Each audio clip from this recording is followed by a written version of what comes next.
promo. We'll do a Terry Funk promo. I got ready. All right. Well, let me. I guess we.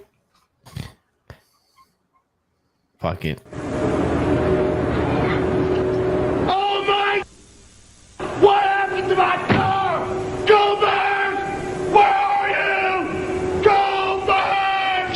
Go back! Go back! Everybody listen to me right now. I've got something to say. I had the most beautiful dream last night.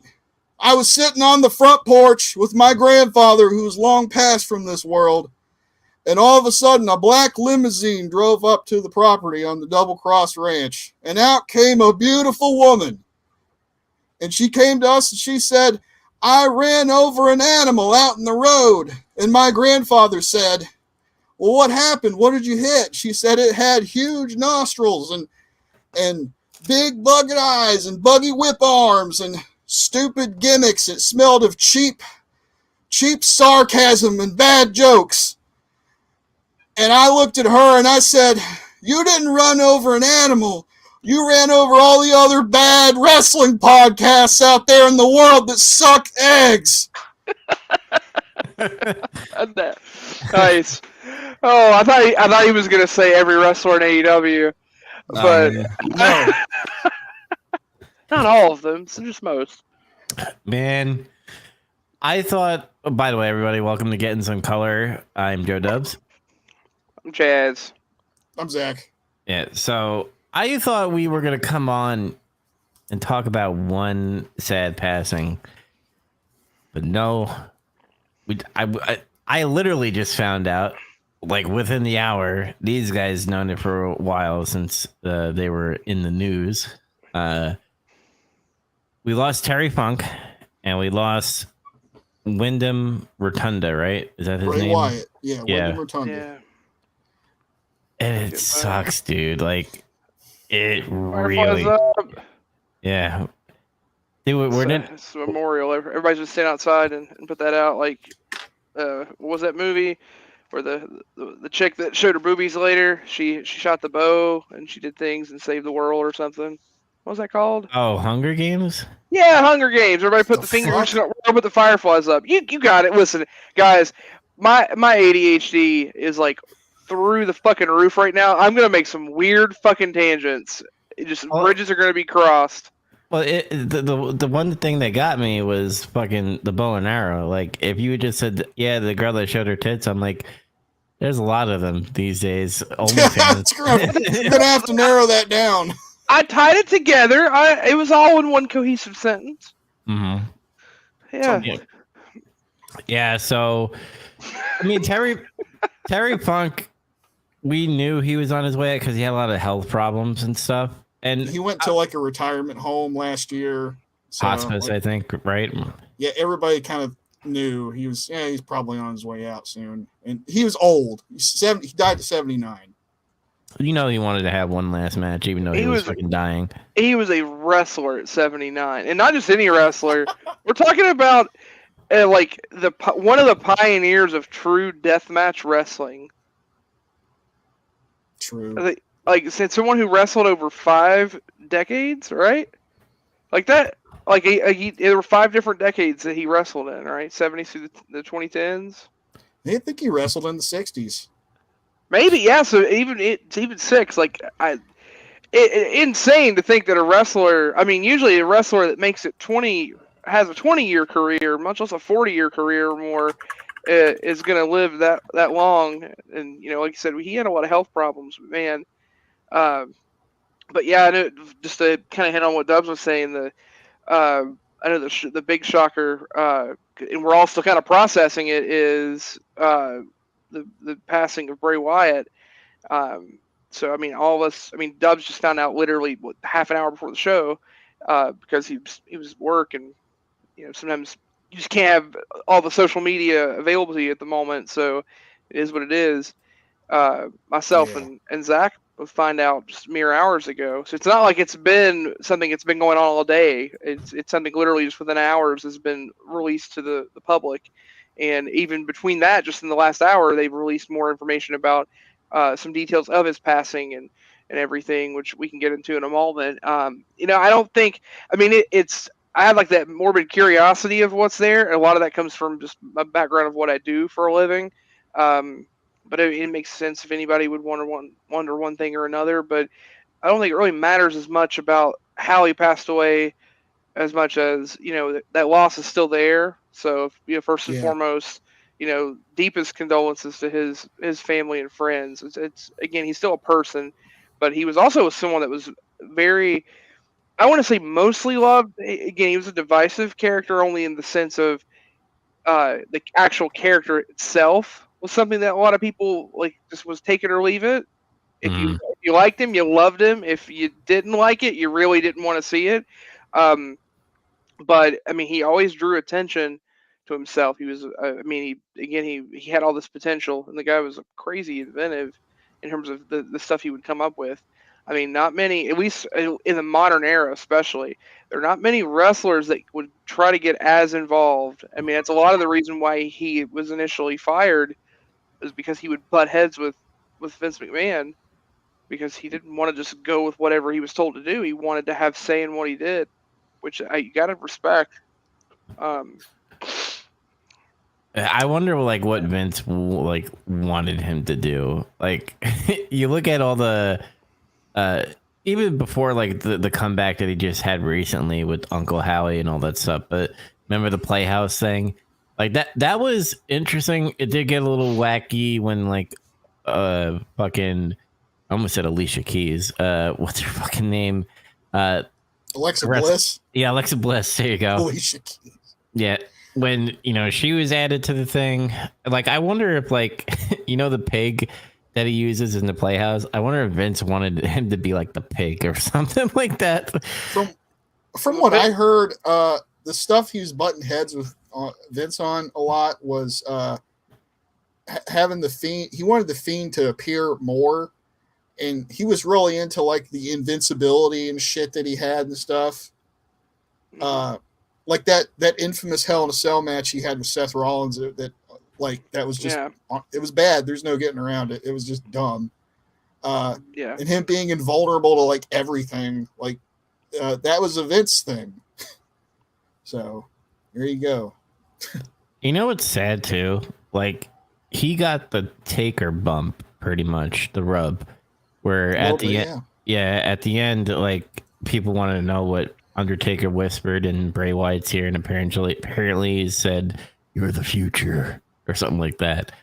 And then he confirmed it too, because he was on Stone Cold's podcast, and they were doing like, wrestlers today, what do you think of them? And he's like, Roman, workhorse or whatever, or what, I don't know what he fucking said, but he went up to Bray Wyatt and said the future. And we all thought that too, because he had that Undertaker vibe. He's not, no one's ever going to be the Undertaker, but he had the vibe of the spookiness, and he had the great promos and stuff. That the spookiness of the Undertaker, like especially with the Paul Bearer, which we will talk about later, what he said in that promo. But we all thought like that was the path of Bray Wyatt, but unfortunately, he's all talk, and his matches are just terrible. That could have been fixable at some point. He could have been, he could have got booked better. And he could have wrestled better, but that's nothing to poke at when the dude has passed away. But he was still an impactful person. People begged him to come back. Essentially, the news cycle every week was, "Is Bray Wyatt coming back? Is Bray Wyatt coming back?" And then he came back, and then unfortunately, he kind of fizzled out, probably because of health situations. Because I remember reading like a couple of weeks ago that Bray Wyatt was having health issues, and it sucks because that's how we found out Brody Lee had health issues. Like he had health issues, and then like weeks later he passed away. Bro, at least remembering it, Brody Lee passing away just was a complete shock.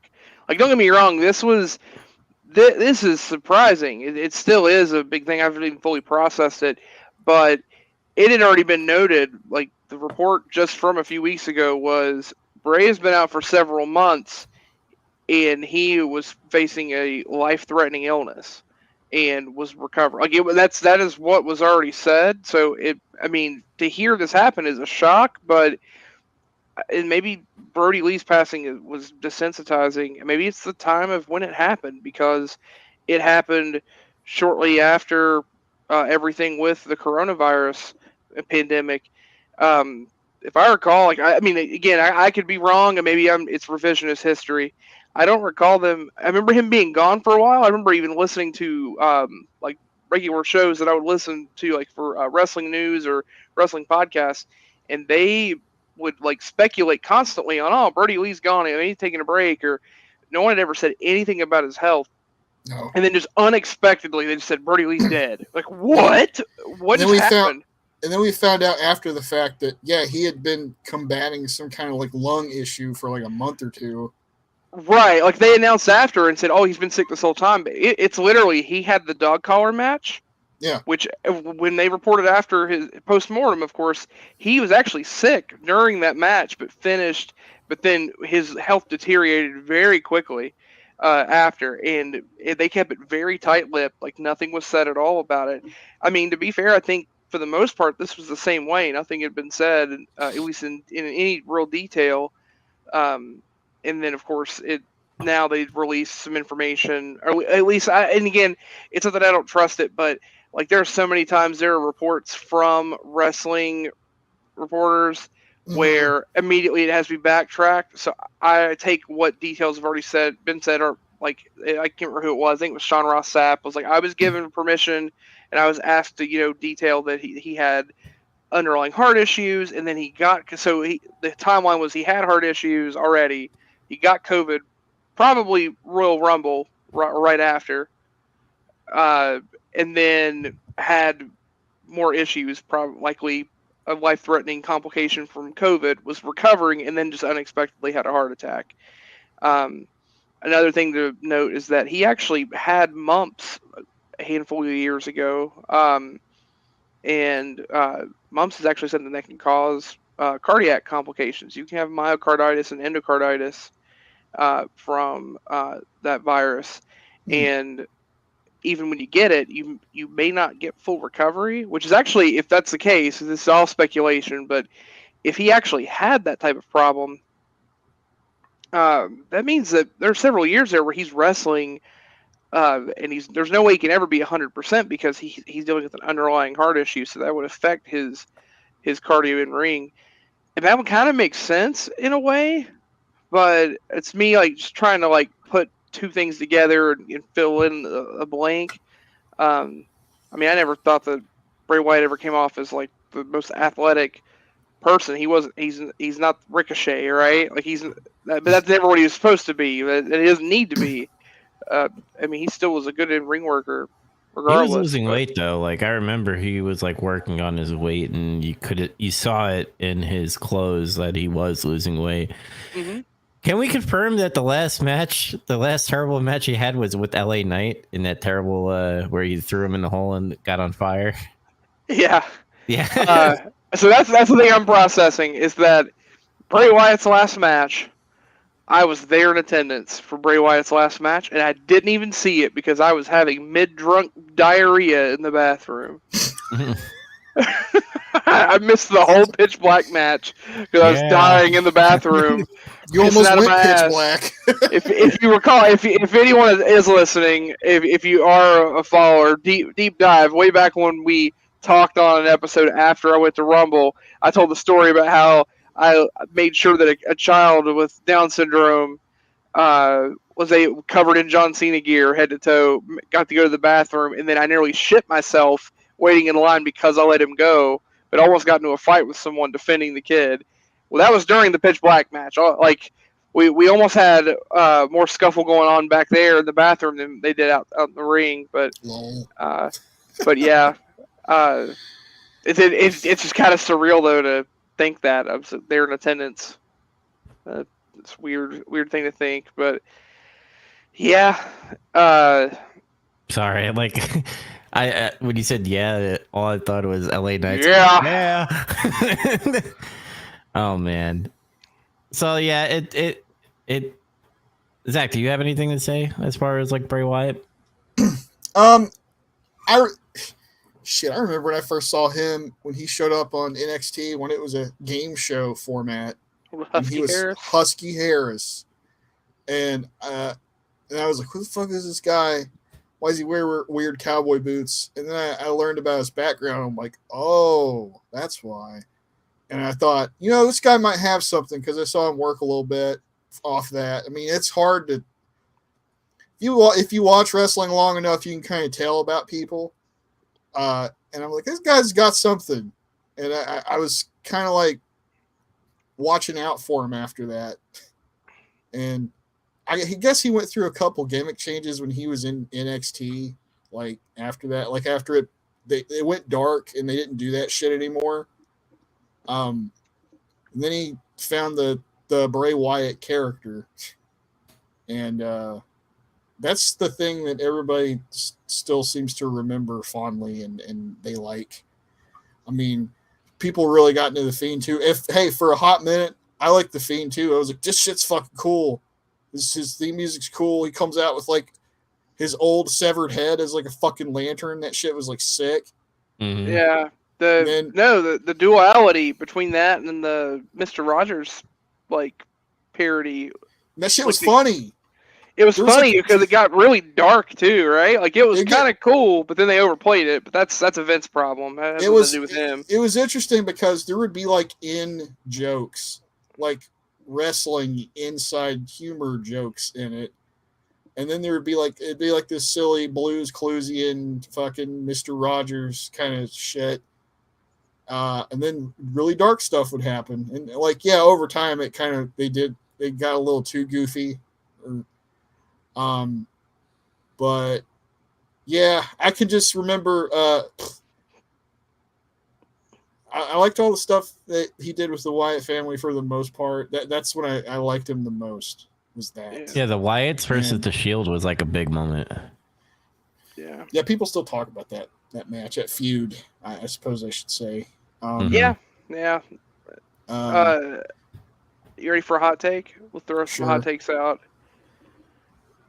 Bray Wyatt, now, okay, I'll give a caveat to this. This is we're going to talk pre-COVID Roman Reigns. Okay. Bray Wyatt got Roman Reigns over more than any other individual person. Okay. Through two different phases. So the first was exactly what you said, the Shield and the Wyatt family, which that wasn't directly toward Roman, it was more of them together. But there was one very specific match that happened where they went on that it was on a Raw where Roman has been getting that push for the longest time, and they're making him into the guy, and he keeps winning, and everyone's just super pissed about it, and they're doing that whole authority thing, and it's just been run to death. And then he's had those matches with AJ Styles, and again, like going back and watching, technically great matches. Like, they're actually really good matches. Like, Roman is, like, a really good fucking worker, actually, and an awesome athlete. But because of how it's shoved, the fans are just not wanting to eat it.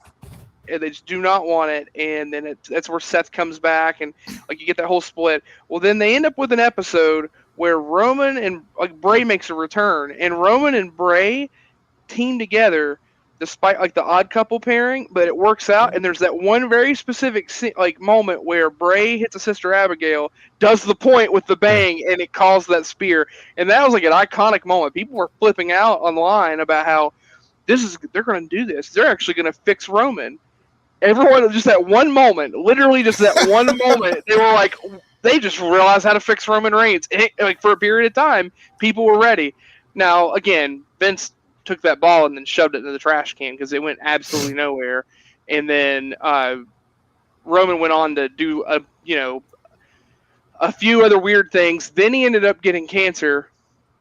I'd say the only other thing that got Roman Reigns over more in the eyes of WWE was him getting cancer again, which is a horrible thing to say, but objectively it's 100% true because fan sympathy, like taking that real world perspective, and rightfully so, right? Like, They all like said, oh, well, he's a person. He's actually going through this. and then when he came back, everyone was like cheered him, and it was okay, right? That's the only other thing. Not even The Rock could get him over, right? Bray pointing to like command him like a wild dog to take someone out with a spear. It's all it took, because that many people were behind Bray Wyatt and his character. That just speaks volumes for what people thought of him. Yeah, like rock and sock connection, kind of. I guess so. That's a decent little comparison there. But like, yeah, like I wasn't really that big a fan of his stuff a lot of the time I saw him, but doesn't matter because you know, at the end of the day, he is a person with a family and stuff. Absolutely. And like, honestly, it seemed like he was a really cool guy and everything backstage and whatnot. And I kept saying like, I don't know if this wrestling thing's really for him. I really feel like he could have really went somewhere if he got like doing horror movies or something. Mm-hmm. I don't know. Did anything ever come of the project he was working on? I don't know. Maybe we'll hear about it someday. But like, yeah, like I don't know what avenue he really could have taken. But like, I feel like there was some kind of alternate career path for him there. I mean, he could also have been a promo producer backstage for WWE. He didn't need to be a wrestler, but you know, being the IRS's kid, like I guess he had a. It makes you wonder where he got all that personality from. Maybe it was Barry Windham. Fucking. So what's funny is, I think the biggest thing that always worked against him, again, I'll stick to this, people can have whatever opinion they want, but it's just, he's not the only person that falls into the victim of that system. And at the same time, there are people that have succeeded because of the way that system works. So I'm not saying it's bad or good, it just is what it is. But Vince's nature of moving on so quickly from one idea to the next and being able to drop it hurts his character in a lot of ways because of the mysticism and that slow burn that it needs. Mm-hmm. And I think that was the biggest detriment working against him creatively, because Vince was ready to say, okay, this is taking off, let's strap a rocket to it, overexpose it, because I'm going to get the money for it now. Which, again, from a business standpoint, is true. I mean, shit, well, months after Bray Wyatt left the company, he was still one of the top 10 merch sellers. You imagine that, like, he's gone, and he's with no plan of return. He's just gone from the company, and he's still selling, you know, trunks with his Fiend face and belts and shit more than other wrestlers that are actively on TV weekly. Like, that, again, it just, people like him. But, again, Vince's system, it's just hard to... for that type of creativity, it's kind of hard to get over, because you have to be able to just roll with whatever Vince is wanting to do. I mean, well, sorry to interrupt no, you're you. Good. They should have treated Bray Wyatt like a spectacle, like an Andre the Giant. Like, not because he's big or anything, but he's unique, and every time he pops up, it like would be fucking surprising, and you'll get a treat because it's usually a good production and good promo, and maybe you get a match out of it, or maybe this segment or promo leads to a match at WrestleMania or Survivor Series. He shouldn't be a week-to-week guy at all. Yeah. All right, you ready? You ready for something? I'm probably gonna piss people off by saying it, or just, I don't know. I'm into the hot take, but you gotta follow me. It's just a rabbit hole. So there's constantly the comparison between Bray Wyatt and Undertaker, which, again, there are things clearly that are parallels to it. The mysticism, kind of the I won't say macabre, but there are parallels. I'm not saying there aren't, but a lot of the whole thing with being the next person, and again, if Undertaker's saying it to someone as far as passing on the torch, that's fine too. But again, people directly just wanted him to become the next Undertaker, which he's never going to do for a lot of different reasons. But I think because the problem too is he gets constantly compared to the Undertaker, and because his character isn't exactly like the Undertaker, that was a big line for a lot of people to just decide, oh, I like him or I don't like him, versus having valid reasons for one or the other. Because again, it's people's opinion. But with my hot take in all this is that take something like a movie or a video game or some other piece of media or entertainment that you loved in the 90s, and you went back and revisited, and you realize I did like this a lot as a kid, but really now that I look at it, boy, this really didn't hold up as well as I thought it did, or it there, like, for all the moments that were great, there was it was a heaping piles of shit you had to get through. That is 100% the Undertaker's entire character arc. Like, there's probably in his 30 years of wrestling, like, you can combine like 5 to 10 years of like good to great stuff he did, and the rest is complete garbage. And there's actually a lot of gaps in his. That's part of the reason he was able to wrestle the way he was. He took long gaps of time off in between certain stretches, and it was more or less because his character had to like be redone or whatever, because it'd been run into the ground in certain ways. So there are schlocks of stuff of Undertaker's work that sucks. It's not, and I'm not holding that against him. It's a lot of it doesn't even have to do with him, but that's the way it is. But him coming back in the way he did is what made him into that enigma, and then it just becomes bigger than itself. It's like eventually he's kept doing that reinvention, and each time it happened, it would get better and better and better, and then it just became this big thing that was just bigger than himself. If that makes sense, that's my take on it, at least. And I look back fondly at the Undertaker. I mean, so I don't mean that, and I'm like, oh, I hate the Undertaker. It has nothing to do with that. But I think it's very easy to look back and think, oh, all of his stuff was great, but no, he actually has more in common with Bray Wyatt for that reason than, honestly, because I think a lot of people were going to immediately do that for him too. Bray Wyatt's career was just completely peppered with all of this like terrible booking and like getting shoved into a corner creatively and just stuck with something, and it couldn't work, and it caused a lot of frustration for fans. But he did have moments that were great, and clearly had a lot of people behind him. So. Yeah, makes sense. I mean, you look at if you look at the Undertaker, like he was seasoned literally until he was seasoned perfection, and that's what you got at the end of his career, of this seasoned wrestler, the captain of the locker room. Apparently, like, he was the mob boss of the locker room. Like, everybody went to him and shit.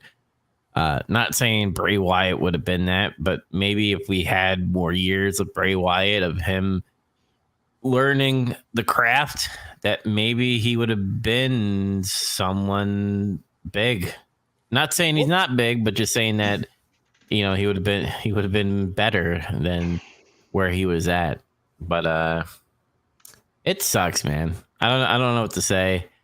I kind of wanted to see where they were going to go with him after Uncle Howie, because it looked like they were kind of winding down with him and possibly making him stay in catering for a while and fizzle out again. Because that's what it seemed. I mean, probably because of the health was probably a part of it, but I also have a feeling that the Uncle Howie thing was not working and not clicking. So it's something we didn't talk about for him. Sorry, I feel like I'm just commandeering all this. So you guys can jump in, take over, tell me to shut up at any time. But I just remembered his age. Bray Wyatt was 36. Mm-hmm. Yep. Fuck. I'm 34. Dubs, you're 35. Yeah. I'm 36. Yeah, Zach, yeah. So, I mean, according to that, get ready. But no, like, that just fucks with me a little bit. It's like, damn. Man, if I had to listen to one more IRS promo, fuck, I'm dead. Oh, God. Lord. It goes back to what I was saying, though, man. Makes you wonder. Where did he get all that personality from? Well, sometimes people grow up to like be the opposite of their parents. That's like, true, too. So then he just thought, it's like, oh, one day I just have to escape this tax-ridden hellscape. I even thought Bo Dallas had more personality than his father did. Dude, poor Bo Dallas. Shit. That sucks. Yeah, that's another thing I think about. Well, they have a sister, too. So, like, their brother died. Abigail? No, I'm just kidding. That was bad. No. I'm sorry, I can't help myself. But we're never gonna get the demon versus Sister Abigail too. No, we're not. But he had some kids from a previous marriage. He had some kids from a current marriage and stuff. And yeah, unfortunately, they lost their father. So Yeah, that's also rough too. Do you Mm. think? I mean, it again. A lot of Bo Dallas's resurgence was now pending on that gimmick character with Uncle Howdy. yeah, But I mean, of course, like Bo Dallas as a character hasn't been around for years. Is there any chance that something there resurfaces spiritually? I mean, what happens to Bo at all, like in all this, if anything? I don't know. Maybe that's a good question.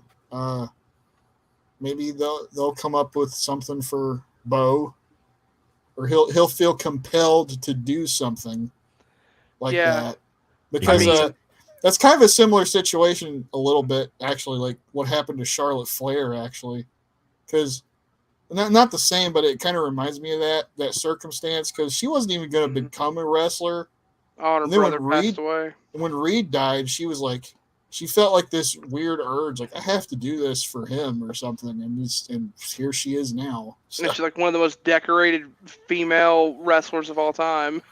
So it's yeah, like she did a pretty good job. Like, so, I mean, it kind of made me think of what happened when Eddie passed away. I mean, don't get me wrong, Rey Mysterio didn't need a reason to have a storyline and a push in that way. They had all the reasons to do it anyway because of how important he was to wrestling and how good he was. But that was something that propelled itself as a story. Um, if anytime you could take real life and add it, you should do it. So I don't think it's low hanging fruit to think that they could do something truly compelling to bring Bo Dallas into the fold and just let him earnestly be like, like blur the line, make it okay. I lost my brother. He had all of these dreams and aspirations and wanted to do this and that, and I can't sit back and just let I can't just sit back and not try. I have to believe, or do whatever you have to tie it in. Like if you want to make a gimmick or not, like use that and let that be a reason or a platform for him to get back into the fold and wrestle. Because it always seemed like at least from what had been reported, like they always thought highly of Bo Dallas, and he apparently got in really good shape.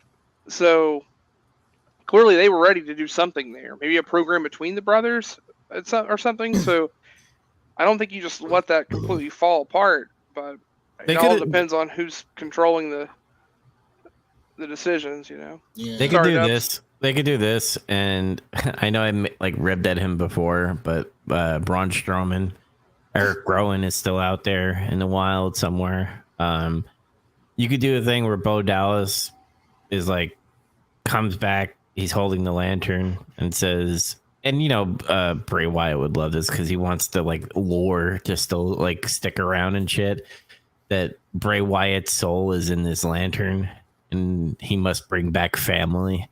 and then all of a sudden Braun Strowman comes out, the black sheep, and then Eric Rowan comes out, and now you got the Wyatt family with Bo Dallas at the head of the family. I'm not gonna lie, I think it's probably not a good idea to have that lantern on television. But I think it'd be cool, but I'm also like in terms of like what I would watch in a story, I could take something that's demented or fucked up. But having a lantern that looks like Bray Wyatt's face on television, probably not a good idea. Just a lantern, the regular. Just the regular lantern. Oh, okay, yeah. I thought you were talking about the Fiend, the Bray Wyatt lantern. I was like, No, I didn't think that's what he meant. Yeah, so. Okay, I meant the regular lantern. No, I was like, oh shit, like you will fucking traumatize a child. You do that. Like, I think he took his real head. I mean, this is my brother. He's got his head. Just like Jesus Christ. I changed my mind. Do it. That sounds fucking great. He like listens to the head. He's like, "What'd you say, Bray?" You're so like, this turns into like Al Snow 2.0. Wyatt family. He doesn't even go the route of like the Wyatt family. He just comes out with the lantern, but then Al Snow's old music. What does everybody want? Bray. Bray. Oh god. Man. But rest yeah, in peace. I was gonna say I don't got much else to say though. Rest in peace, brother. You might have a lot more to say about Terry Funk, because my Terry Funk like lore is just a little bit of ECW. Obviously the WCW that we've been following, and when he was doing like the chainsaw thing in Chainsaw WWE, Charlie. Yeah, in WWF. Yeah. That's what I remember him. As a kid, I always thought he was weird. And he did a great job doing that because that's what he was going for, weird and fucking and scary and crazy and all that stuff. So like when I first saw him, I'm like, I don't know if I could like dig him because back then I was just like The Rock and Stone Cold. But as an adult, I appreciate him, and especially that documentary that he did where Vince McMahon puke and all that stuff. Because Terry Funk was in there when, remember, he was like harassing that referee dude. He's like, come on, man, referee my match. I want you to referee my match. Yeah. Terry passed away a few days ago at 79. And like I said earlier, it's like everybody kind of figured he was on the downhill slope and it was just kind of a matter of time anyway. But yeah, dude's legit legend in the business and stuff. I mean, his family, pretty much his older brother and his father are like really notable wrestlers too. Like Dory Funk Jr. helped train a lot of like the big modern superstar pro wrestlers we know about now, because he used to kind of run the training program the WWF had before they had like the developmental or anything like that. OVW? Before that, yeah. Oh. When they used to just like fucking train in like the warehouse, like where they keep all the rings and shit. But he kind of like he developed his own wrestling school and stuff later anyway. I don't think Terry was really involved in that. He was too busy like fucking working all the time, I guess. But yeah, Terry started wrestling in 1965. That's when he debuted. Shit. Yeah. And he became NWA World Heavyweight Champion in 1975. He defeated Jack Briscoe in Florida. Oh, shit. So that's important because Jack Briscoe was like the fucking man. Like he was like one of like their top champions. And so Terry beat him. It's like, okay, well, this guy's the man now. And Terry held it for like, I think maybe a year or two. And then he didn't have that. He wasn't really NWA champion anymore, I think, after that. But he started getting more into like wrestling in Japan and shit. I'd say he was probably one of the first American wrestlers that became like a big crossover superstar in Japan. Yeah, him and his brother together, like, wrestled, and they were like this iconic tag team there. And I mean, I'm trying to think of like a tag team here that to equate it to, not like necessarily a modern day, but I wouldn't want to quite say like Arn and Tully. I mean, but I guess to Japan, like they were like these huge baby faces, right? Like they could be heels, but like the crowd just adored them. They just loved Terry. Them. They loved Terry and Dory. Like just absolutely loved them. I watched the Dark Side of the Ring about FMW, which was fascinating because again, Terry Funk is a huge part of that culture of that deathmatch wrestling that just skyrocketed in Japan. And a lot of it had to do with the fact that, like, again, a little trope of deathmatch wrestling that people don't get. It really isn't just about let's break a bunch of light tubes and stab people. Like, you're missing the point if that's what you think it is. The violence is only just wrapped around the story because it's all about the person who doesn't look like they were able to overcome the odds somehow finds a way to do so. Or they get so close and then tragically lose. Yeah. And that was like the story that Onita had built. Well, who's Onita's mentor when he comes to the U.S.? It's Terry Funk. Terry Funk. And I would urge anyone wrestling. I could care less what type of wrestling you like, how long you've been watching anything. I went back and watched it now twice. If you can find it, watch the exploding barbed wire death match between Terry Funk and Asuka Onita. It is one of the greatest wrestling matches I've ever watched, strictly from story. Like technically, no, it's fine, but it's not the technical part, but just sheerly from just the pure drama that you get from watching these two men bludgeon the hell out of each other. And it seems like there is pure hatred between the two, but they grow respect as they're fighting each other. For one man to pin the other and win, and then there'll be these seconds between where the ring is going to explode. The other realize, I can't leave my rival there in the ring. I have to do something to help try to save him. And in that last desperation, decides, no, I there's too much honor here. I can't let him die this way. I would rather sacrifice myself than it's like the greatest babyface move ever. Yeah. It is literally like Onita in that regard. Like, and the best thing too is that in that match, neither of them were really heels either. Like, because the crowd's really torn because Onita is like the hero of this in the entire wrestling group or wrestling company, and Terry Funk is like the Elvis of wrestling over in Japan. Like, he does not get fucking booed. Like, he could shoot a man cold blood right there in front of them and they'd probably cheer.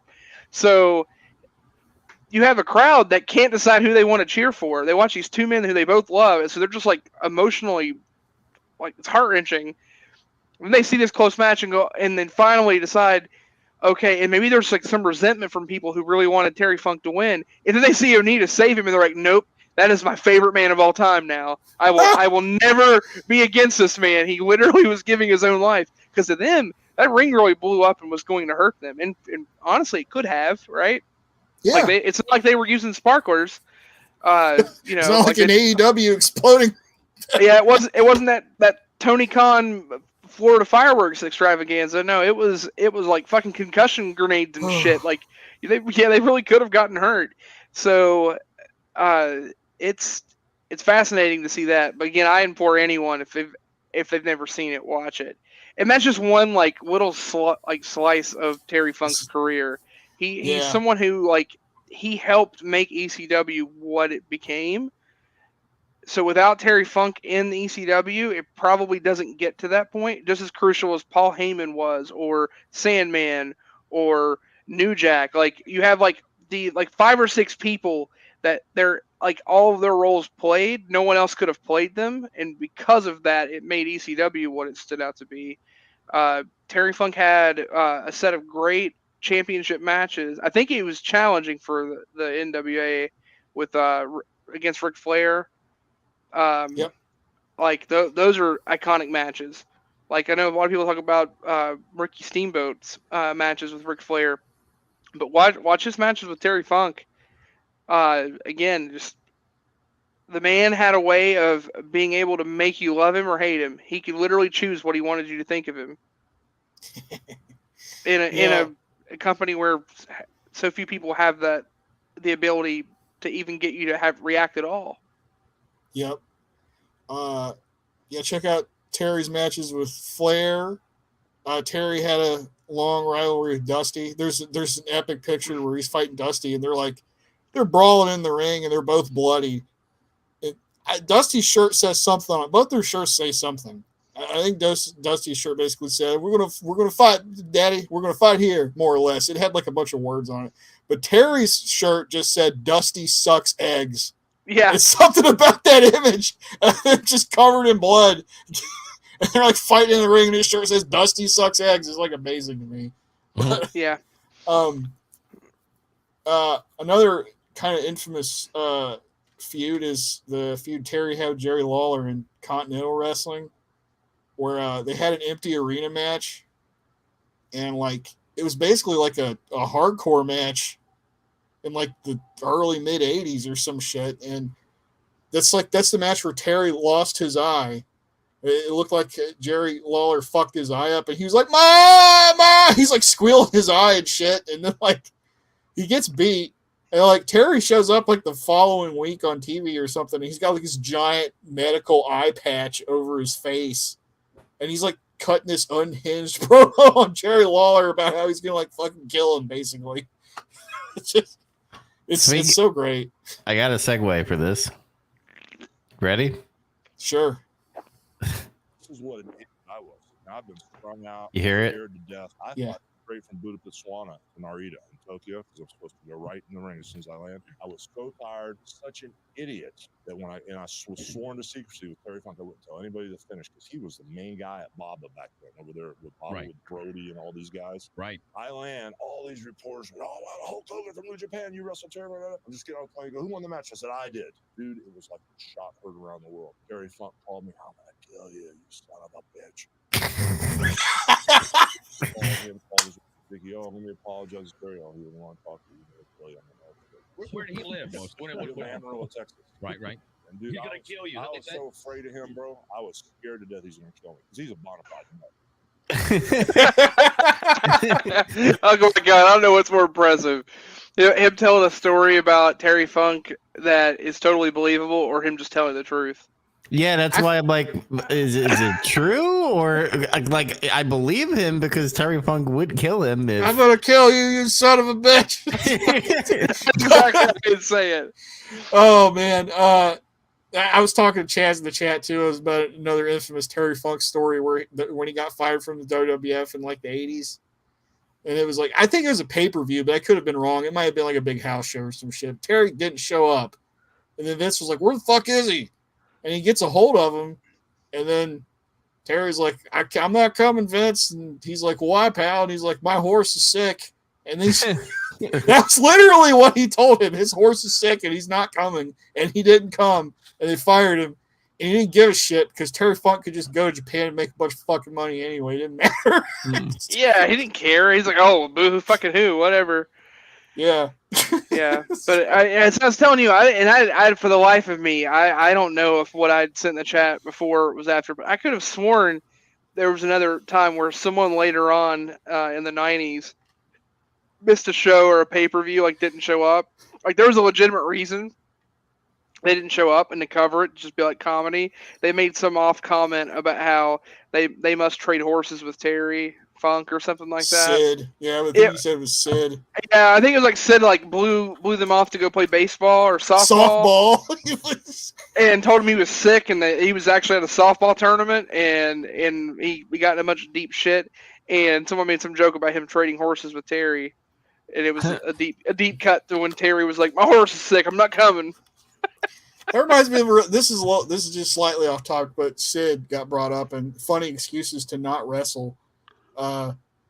Sid, like the last time he was in the WWF before, like he said he went up to somebody backstage and he was like, I think I'm having a heart attack. And they're like, what? And he's like, just take me to the hotel. And that guy took him to the hotel and he didn't go to work. And it's like, you took him to the hotel, not the fucking hospital? You thought he was having a heart attack? Like, imagine roll call and like, does like anybody see where Sid Vicious is? And the guy's like, yeah, I took him home, but I took him to the hotel because he said he had a heart attack. His chest hurt, Vince. What am I supposed to do? He's a big man. Chest pain. He might hurt me. Yeah, ouch. Yeah, cool thing about like I wasn't really a Terry Funk fan when I was younger because I didn't see ECW. Mm-hmm. And he like the only time I saw him on TV was when he was Chainsaw Charlie back in the day. Same. Actually, I remember him because you could pick Chainsaw Charlie in one of the SmackDown games. Must have been the first one. Yeah, I'm pretty sure he was one. I just remember playing as him in the Rumble. Like that was always the thing is, I can't remember which SmackDown it was. Really every iteration, you'd play the Royal Rumble, and you just like after your first character gets knocked out, you just get whoever, and you get and I'm like, who's this idiot with pantyhose over his head coming to the ring with a chainsaw? That's Chainsaw Charlie. I was like, don't you know? And like, who the fuck is this rando? It's fucking Terry Funk. Well, speaking of go ahead, Dubs. I just remember him like as Chainsaw Charlie, and like he would take the chainsaw and like actually hit the steel cage and stuff, and like spark. And all I remember is like, this man's crazy. Like even as a child, I was like, that dude's crazy. Like, cause it was awesome. You ever watched the movie Dawn of the Dead, the remake? Yeah. You know when they go in like the bus area and they like do the chainsaw, like the old bed, like chainsaws the fucking hot blonde chick. Yeah.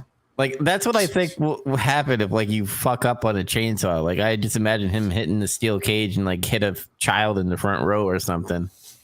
So, since we're on this subject about chainsaws and shit, a lot of people crapped on the Texas Chainsaw Massacre match AEW had recently. Mm-hmm. And like the Leatherface that came out, like I said, it's like he was too fucking skinny and he looks lame.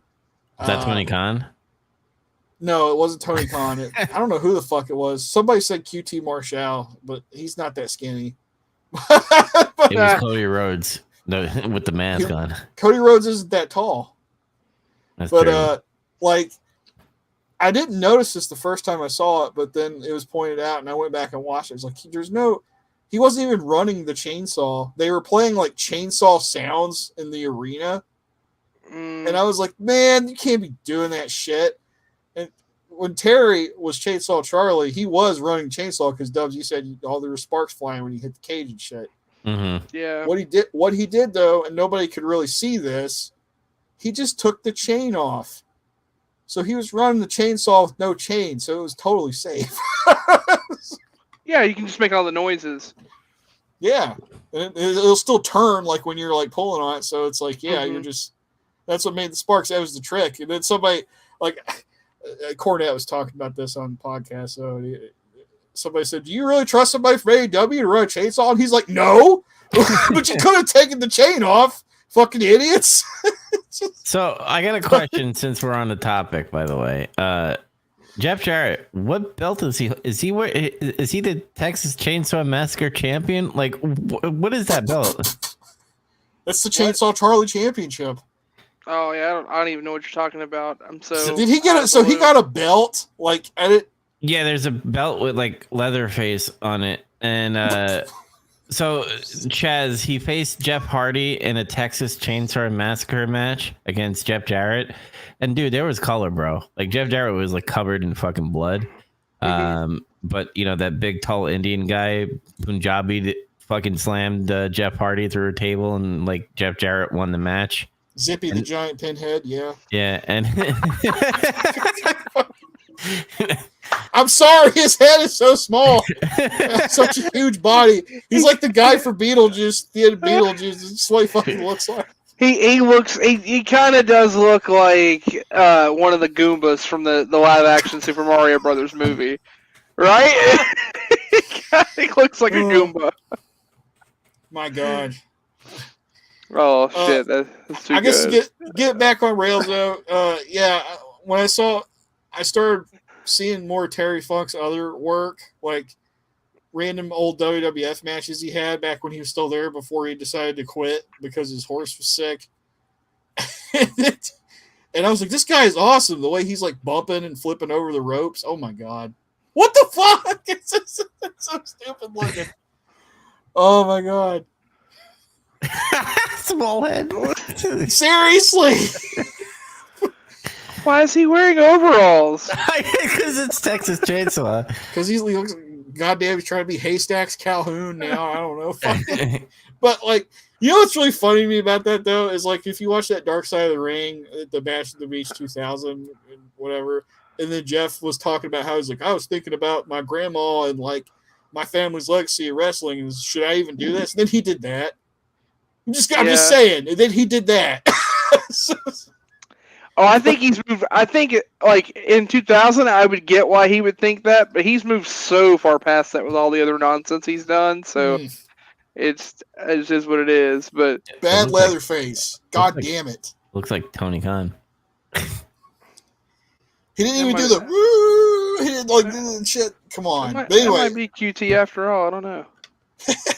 I thought QT was a little bigger than that. Yeah, but I saw, I noticed the way Terry would bump and how he's one of those guys where I've discovered in recent times I really like wrestling matches that feel more like fights than wrestling matches. Mm-hmm. And that's Terry's style, is he fights. It's like a brawl, but he does wrestling moves and shit. It's not just like chaos. He makes it chaotic, but like it's because of him. Like that Tasmanian devil shit where he ends up on the outside of the floor and he picks up random chairs and throws shit everywhere, gets back in the ring. He gets punch drunk and almost hits like a camera guy or some shit. It's just great. It's true. Yeah. Anyway, rest in peace, Terry Funk. Terrence Funk. And rest in peace, Wyndham Rotunda, a.k.a. Bray Wyatt, a.k.a. The Fiend. Yeah, it sucks. We lost a lot of fucking wrestlers this year, bro. Like, the Sheiky, we lost him. Oh, yeah. Sheiky, baby. Fuck you, Hulk Hogan. Yeah. And now I'm drawing blanks on the others, but I know there's more. We lost Bray Wyatt, Terry Funk, Iron Sheik. I'm trying to remember. I'm memeing. I'm just being a dick. I'm forgetting. No, for real, I am forgetting somebody. I'm feeling real stupid. 200%. Like when you first said it, that's all I thought. Oh yeah, I'm sure you can look it up. I'm just gonna look it up instead of being stupid. New Jack. We lost Mr. Wonderful this year too, right? Yeah, Paul Orndorff. We lost Mantar. Mantar, yes, he will be missed. Superstar Billy Graham. Oh yeah, that was the other big one. Yeah.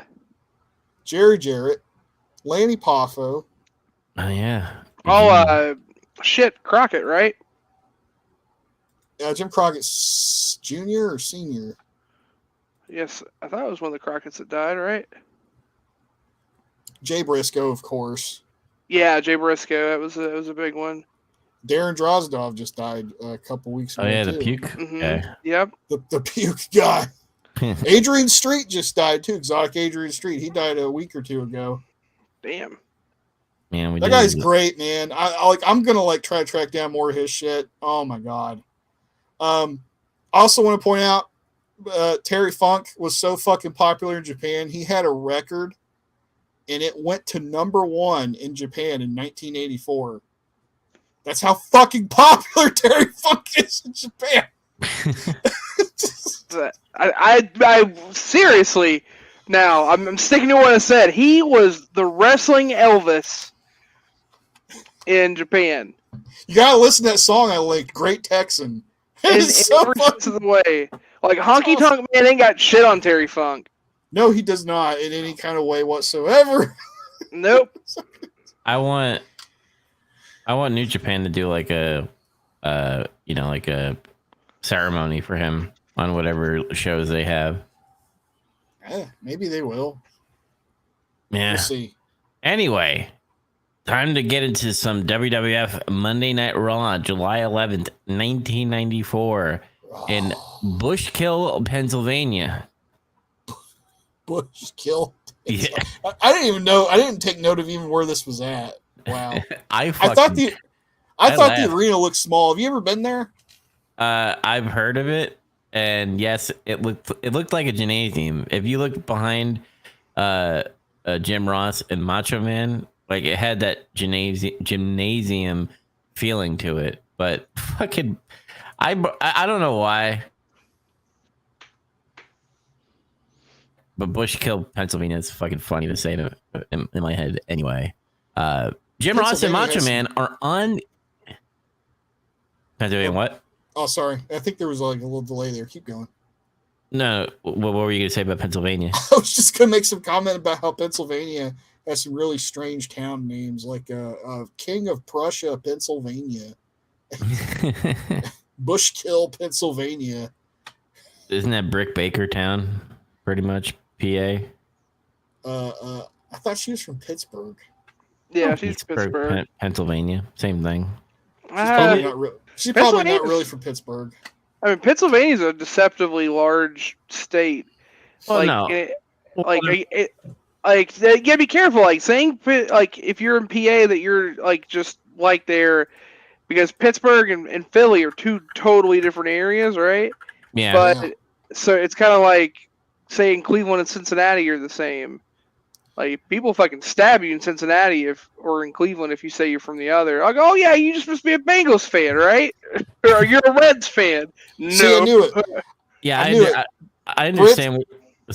I understand what you guys are saying. I'm just saying, like, you know, like how wrestlers, when they do like the touring and the shows and stuff, like, good example, Edge, like he went to like fucking one of the Canada places or whatever. And he's like, it's good to be back in my like homeland, and it's like, I don't know, Toronto or fucking Montreal or whatever.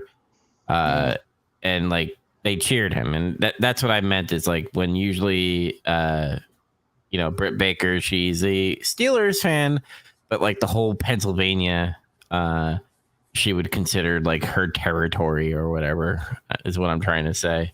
Yeah, no, I get what you're saying. In the case of Edge, he's actually from Orangeburg, which is like some smaller town just outside of Toronto. So it's like one of those deals.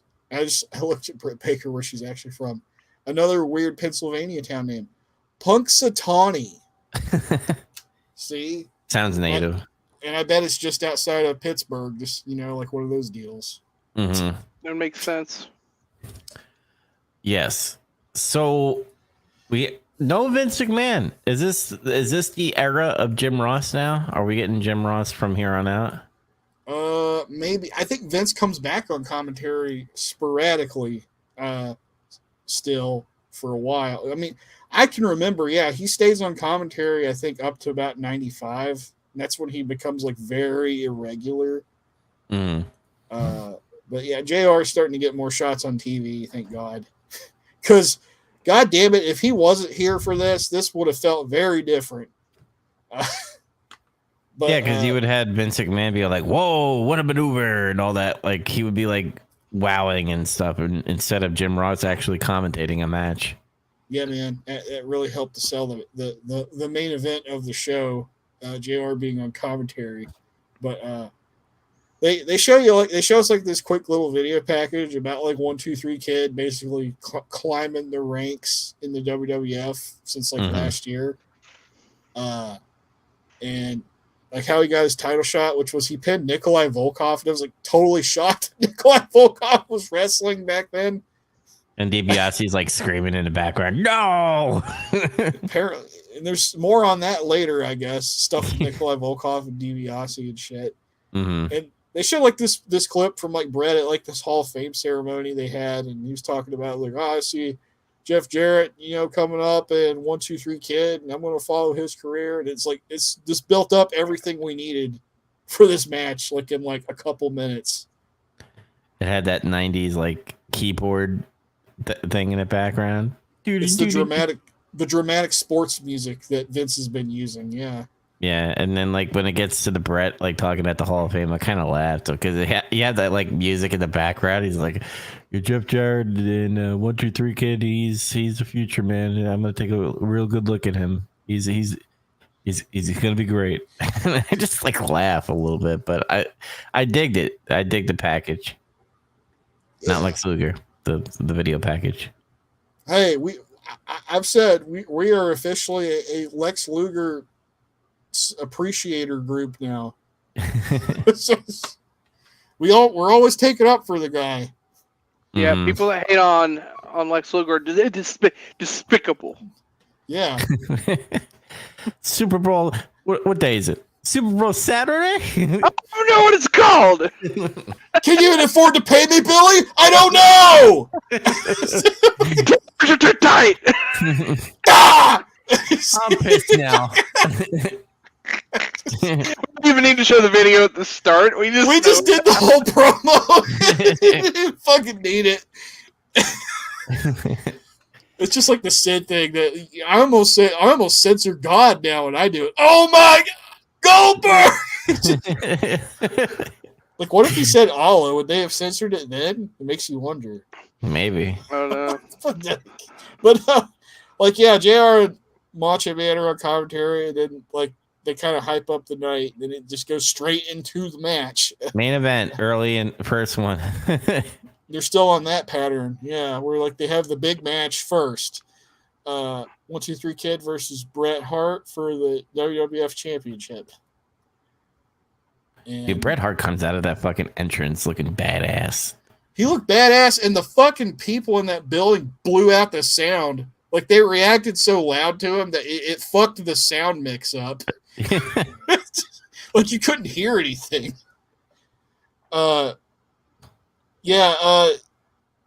Like, they get in the ring there, and then Owen and Anvil come out to, like, talk shit. Like, they're going to cause some kind of trouble. And then all these officials and shit just come collect them and make them go away. It's amazing, like, the wrestling logic of just, like, referees being smart and, like, proactive and be like, let's get them out now instead of just leaving them on the side for the match. Or instead of people just letting people commit, like, fucking assault. Just getting away with it.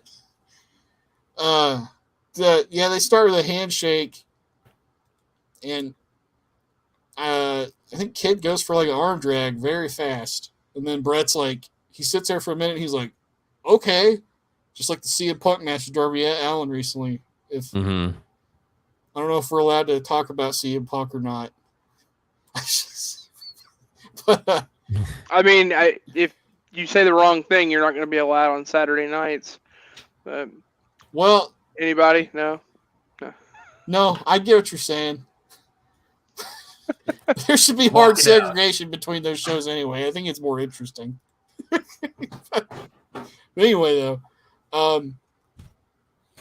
it's cool because this little thing just registers. It's like, okay, I need to not take this kid lightly.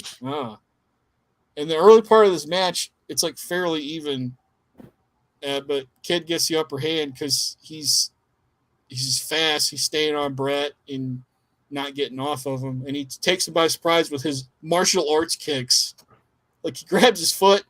He does like that. You know that thing Jeff Hardy would do when somebody would grab his foot? He'd like jump, do like a flip, and kick the guy in the face. Yeah, but he like kicked him in the like head. Yeah, he kicked him like right in the fucking head when he did it. And you get mad at him like Goldberg. Well, Sean Waltman's probably a better worker than Goldberg, okay? But, like Kid does like this. He does like this jumping Sobat thing, and then Brett goes flying out of the ring, and that's like the commercial spot. And come back from there, and Kid's got Brett on the mat. He's like out wrestling him, kind of. It's really interesting. And then Brett stops him and does the stomp to the abdominal region. The abdominal stomp. Yeah, the abdominal stomp. This is where shit starts getting like really, really interesting. Is when Brett gets him in the corner. He starts hitting like these European uppercuts where he's just rocking the fuck out of him with it. Like, they look stiff as shit, but you know he's probably not hurting him. Do a chin lock spot. Then Kid goes for a crossbody for 2. He runs the ropes and he tries to do a crucifix pin, but I think Brett realized he didn't quite get, because like I watched the spot, to me it looked like he kind of fucked it up, and then Brett saved it by just falling. Yeah, he fell backwards and like turned it into like a weird Samoan drop thing. Or if it was planned, it looked good. Like it actually looked legit, like messed up. But if it was planned, that's great. Yeah, I'm not sure. It could go either way. Like, but it kind of looked like that way to me. But like, he pins Kid off of that, and Earl Hebner counts it. But Brett saw Kid had his foot on the ropes, and he goes to talk to Hebner about this, and he's like, "No, man, he has his foot on the ropes. You can't raise my hand." Like, he's like, "Well, I didn't see it." It was like, "Well, it doesn't matter." So they kind of have like a debate about this for a little bit, and turns out Tim White comes out. Yeah, Tim White comes out. He's like, "No, man, his foot was on the rope." And then finally they reach a decision, and then they say Bret Hart requests the match continue. And he's like, "Oh, that's it. That's interesting." Can we talk about that for a second? Like, I understand like what they were going with. Like, Earl Hebner didn't see it, so that's why he counted it. But if the champ is saying, "Man, I see it, and I don't want to win this way," can we just fucking do a redo? Just fucking redo it. But I guess they wanted the drama and stuff, so I get what they were trying to go for. They're getting the drama. It's like you got to do that thing. You have to uphold the rule. If the referee didn't see it, it didn't count. So they had to have that argument. So this is what it is. Yeah. They go to commercial off there. That was a good commercial spot. And we come back and they show on the replay, like shortly after we left, Kid went for like a roll up, like right after the match restarted. He tried to get a quick one on Brett, but he kicks out. And then Brett's like in control now, and Kid's like dazed and fucked up. It's like he could barely get to his feet. Brett hits a DDT. It's not something you often see. He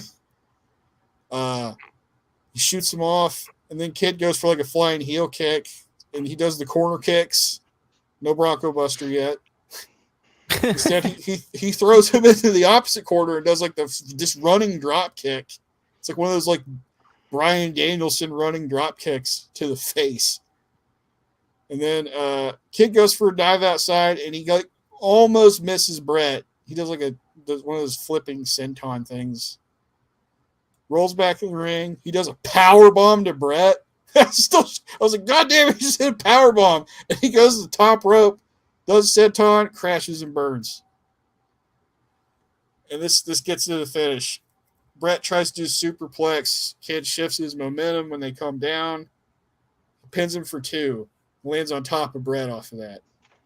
He goes for one more rally of offense. Goes to the top rope for like some kind of like drop kick or something. I don't really know what he was trying to do, but basically Brett sees it. He's like, oh, and he like steps back and lets him just crash. And then he just does like a puts the Samoa sharpshooter. Joe kind of thing to it. He does, yeah. And then like he's like steps backwards, picks his legs up, rolls him over, and the sharpshooter taps out. I really like this match because Bret Hart is giving respect to the 1, 2, 3 Kid. It's not. I know, like, I've been like shitting on Hulk Hogan a lot, but like, if this was Hulk Hogan versus fucking 1, 2, 3 Kid, he's not going over, brother. Like that match wouldn't have even happened. Yeah, it wouldn't even. Yeah. So like Hogan's not interested in getting anybody over but himself. Yeah. So like I give respect for Bret Hart doing that, and he made it believable like it was a fight. Like it looked like 1, 2, 3 Kid had heart. Like he was the underdog. Like he was giving all his might and stuff. And dude, even like the ending part where like fucking Sean Waltman is like dead on the ground, and like he's like using like Bret's legs to like prop himself up. And then that iconic like hug, by the way. Oh man, I got stuff to say about that too. Okay. Well, Chaz, what do you got to say about this? So, yeah, I kind of kept silent, and part of that is I'm trying to follow beat to beat. For those listening, I watched this like 3 weeks ago. I watched it a while back. We've had a couple of delays in getting to do an episode. No big deal, and it's okay. But I'm just trying to remember piece to piece. But like as far as being detailed, that's why I didn't like throw anything in, because like I can't really speak for that. But I do know like from what my notes and stuff show. I'm gonna go ahead and just go into the hype. This is one of the best. I won't even say title matches. I'll just say this is one of the best singles matches on television of all time. It is. This is one of the and definitely one of the best Monday Night Raw matches ever. Like the pacing of this match is perfect, especially for television. For how they start again, and like the formula for what Vince is doing at the time, you know, to captivate people who were maybe tuning into something else prior to his show coming on. Like that formula works. Like he's pulling in numbers. It makes sense that they're doing that. So that formula's got something to it right now, and they're still fleshing out what Raw needs to be. You know, it's going to change later, but trying to pull someone in with a match like this is a great idea. But it starts. There's a lot of action, like you'd already said, Dubs. Hogan or someone else of that caliber may not give someone this at 1, 2, 3 Kid status that much work to go with, because they would be worried it makes them look bad. The thing about Bret Hart is Bret Hart realizes the true nature of in a fight anyone can truly win. There's always a chance that you lose in a struggle of some kind, and he uses that to his advantage of being able to put together just a true clinic on the story that's being told. There are no words. There's nothing that's needed. Like the two of them through how they fight each other and little nuances. How Bret does subtle things to show his frustration because he just can't put this kid down to finish the job. So he's getting frustrated, and he starts using heel moves. Yeah. that is a big deal, especially in the 90s. Like that, there's so much nuance to this story, and they pace it perfectly with the commercials, which is such a hard thing to do. We're in 2023, and they don't know how to do that shit on WWE or AEW half the time anymore. They fucking forgot. That's what gets me. They used to be able to do it, and they cannot do it at all anymore. It's just terrible. Yeah. Well, and a lot of times too now, like you'll even see things about how they'll post where they'll fight and then go to commercial, and then they'll actually take a break and just break kayfabe in the audience, and like they'll find a way to like make it seem like something's happening, like there's some dramatic segment with a cliffhanger, and then they'll go off and they'll go do things and like interact with the audience and do stuff while all the commercials are on, and then they'll get that cue of 30 seconds, and they'll get back in place. Yeah. Like it's like a sitcom. It kind of like it sucks. Like instead of just having the true match happen. Whereas the same thing, like AEW has the other side of it. They'll let the match happen, but shit, they've had people like do like the crazy spot for the show while they're doing their picture-in-picture and nobody can see it because you're too busy watching the Domino's commercial that's on. Or they actually had Orange Cassidy just win a match. He just rolled someone up and won a match during, and they came back and they were like, "We don't know what happened. While we were at commercial, Orange Cassidy just wins." Yeah. And then Jim Ross like, "I guess you got to pay attention to all of it, guys." I love when Jim Ross and fucking Tony Schiavone like do those snide remarks and shit. It's so hilarious. I gotta talk about that real quick too. There's something about Jim Ross is how I miss his sarcasm and everything. They just did like this interview where Kenny Omega was talking about how like he just wants to move past the Don Callis shit or whatever. Mm-hmm. And him stabbing him in the head with a screwdriver and everything. He's just like, I want to move past all that. Like they did like one of those sit down interviews with JR. Mm-hmm. JR goes, he stabbed you in the head with a screwdriver. And he's just like, I just want to move past it. It's like, what? You don't want revenge? What kind of fucking baby face are you? Well, and actually, in all fairness, that is kind of funny because that is probably not, it's not a dig in a mean way, it's a playful dig at what's going on in real life with the whole CM Punk thing, which is hilarious. It's like, a man bit you, I just want to move past it. It's actually kind of clever in some way, but I agree, it's absurd. A man tried to blind you, like, you don't just move past that, right? No, you shouldn't. I'm sorry to sidetrack this, but what is the Punk drama now? Can you like do it in like a brief? I mean, go ahead. I'll let you handle it. I mean, the real moral of the story is wrestling journalists are fucking hacks. I mean, it literally they're just taking like middle school gossip and just trying to culminate some type of news buzz that they can put out there, and they just let things kind of play out until they get called on their shit, and then they just try to backtrack until they feel like they're safe. That's really the moral of the story.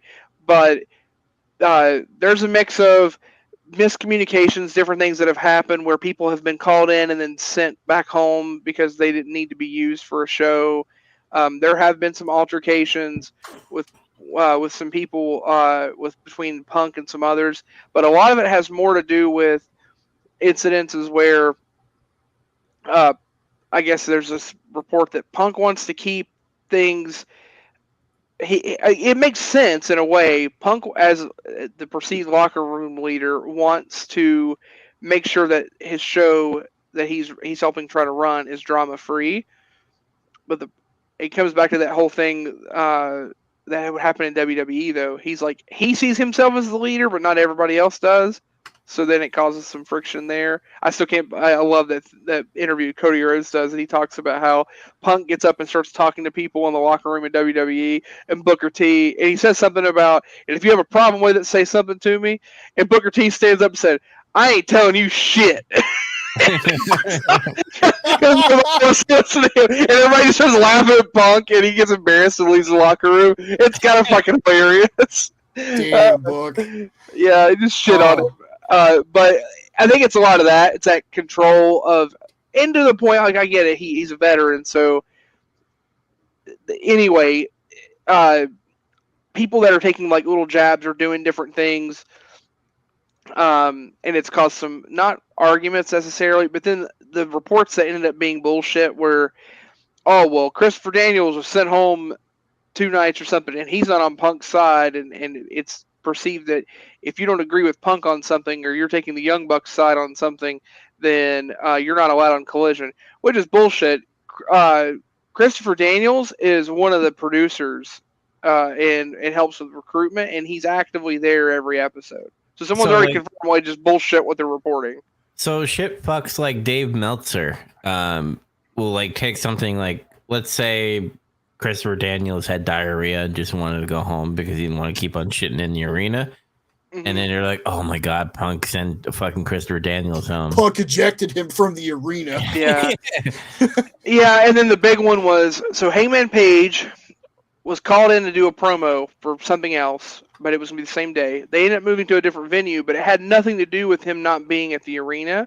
It just so happened like they needed to be at a different set piece because they wanted a certain environment for him to do his promo. So they did that. And then they had Collision. And at the end of the Collision episode, Punk after does a promo with the crowd where he's trying to get heat. Like he's trying to get old school heat. He literally comes out later and says this, but he like makes some comment about Page and how he is the reason they call him Hangman is because his merchandise stays hanging on shelves, and it's funny. He's taking little digs because he's literally trying to get people to be pissed, but he even comes out after and says, "I realize now, like I regret how I approached that because it's that type of dig that caused all of this for me to get upset." And he actively apologized to Page. Like he came out after and sent something to him and apologized to him. And that was the end of it. Like he realized after, okay, I was trying to get heat and I went the wrong way about it, and he apologized. Okay, like they just made this biggest deal, and it kept getting like all this attention when it didn't need to. It's just such a waste of time. Man, like I'm happy to explain it to you, but it's like I just wasted however many minutes talking about it, and it's just like, my balls itch now because who gives a shit? Half of it was just someone misreporting whatever else was there, and half of it was just miscommunication or just not even true. Yeah, I kind of wish I had like the rat poison from Dumb and Dumber on the fucking hamburger and shit. Yeah. Like if one thing, one thing's come out of all this is that it's further exposed, like really exposed, how like crooked and fucked up all like the wrestling journalists are, for real, because so much misreporting and fucked up shit has been going on. Like, around the they're TMZ in that way. They're literally just running with the very first thing they hear without validating anything. Yeah. And then here's a funny one. You get this? I saw this and I couldn't believe it. So of course we talked about the Bray Wyatt death. So how does this get announced to the public? Triple H comes out and puts out a tweet and says, I regret to have to inform everyone I was just contacted by Mike Rotunda and was just made aware that Wyndham Rotunda, also known as Bray Wyatt, has passed away. Please respect families. He has this more formal statement. And someone below who is not even like one of the like more respected wrestling journalists. Right? I don't like hate use the word journalist for them, but reporters, whatever you want to call it, dirt sheets.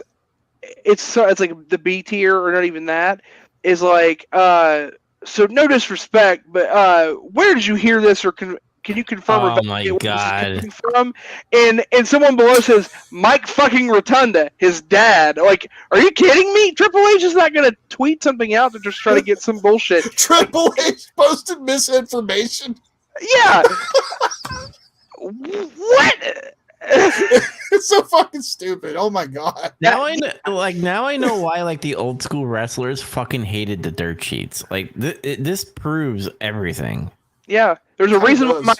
Actually, this is my favorite example of it because I remember watching the documentary. There's a reason Michael Jordan fucking left basketball. You think about the greatest basketball player of all time, and he quit in his fucking prime because of fucking dirt sheets. Just the same thing, just in a different flavor. Yeah, literally why he quit. Yeah, he quit because they drove him fucking crazy because they put him under a microscope over every goddamn thing he did in his life, and then they made him feel like his dad died and it was his fault over some like gambling bullshit. And he said, "Fuck it, I'm done," and he quit. He quit, and his whole thing with his dad was he had made the promise, he would go and play baseball someday. Like his dad loved baseball and always thought he would play baseball instead of basketball, and that was what he attempted to try. But he ended up going back to basketball because that's what he truly loves. It's this interesting thing. Like people can be so shitty to each other and so critical over it just for the sake of entertainment. It's so dumb. Yeah. Well, that's what sorry, we're going on on a tangent away from okay. Raw, but journalism became that. It became a spectacle thing instead of actual reporting. Because think about sports. When you're a sports journalist, you should be doing technically reporting on sports, meaning like this guy got a home run, this guy got a goal, this is what happened during the game. No, they have to do like some stupid fucking, excuse my language, gay shit. Like, the reason why he did that because he called his girlfriend a fat vagina or something, and that's why he punched him in the face. I believe Mr. Medicare used to term that gay ops. Yeah, that's what it is. Like they're just running little ops on everybody, and people have been trying to run an op on CM Punk for like 2 years, I guess. I don't know. Mm-hmm. Yeah, that's dumb. And don't get me wrong, I'm sure plenty of stuff happens, but most of the shit that gets boiled up, it gets fabricated, or gets stirred up through whatever gets reported, and it's a bunch of nonsense, right?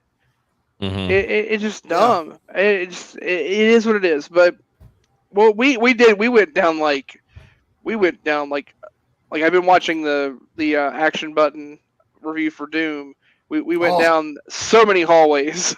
we have to backtrack a little, as bad of a word or term that is. But back to the one of the greatest television matches of all time. Yes, thank you for that. Sorry.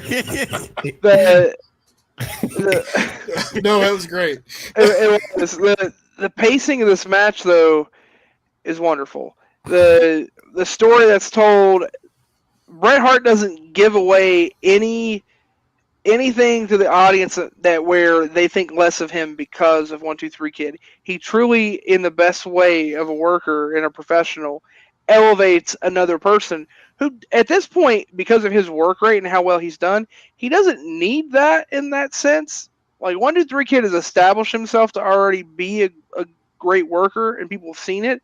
But because it's on this level and there's that prestige, it just gives him that much more shine, which is exactly what they're supposed to do. You're supposed to make everyone look good to what they're playing to, like whatever their character is. So they do such a great job of playing off with each other, and they still incorporate a mix of technical wrestling and a back and forth that almost feels like a dance, but it's not choreographed. Like you know what I mean? Like it is, but I mean it doesn't feel choreographed. It doesn't seem like it is. Yeah, you're watching a fight, but you're also watching a technical wrestling match. But you're watching that struggle, and it's easy to buy into it. And it doesn't feel like, I'm reading here, 17 minutes 35 seconds. That's not counting commercials, right?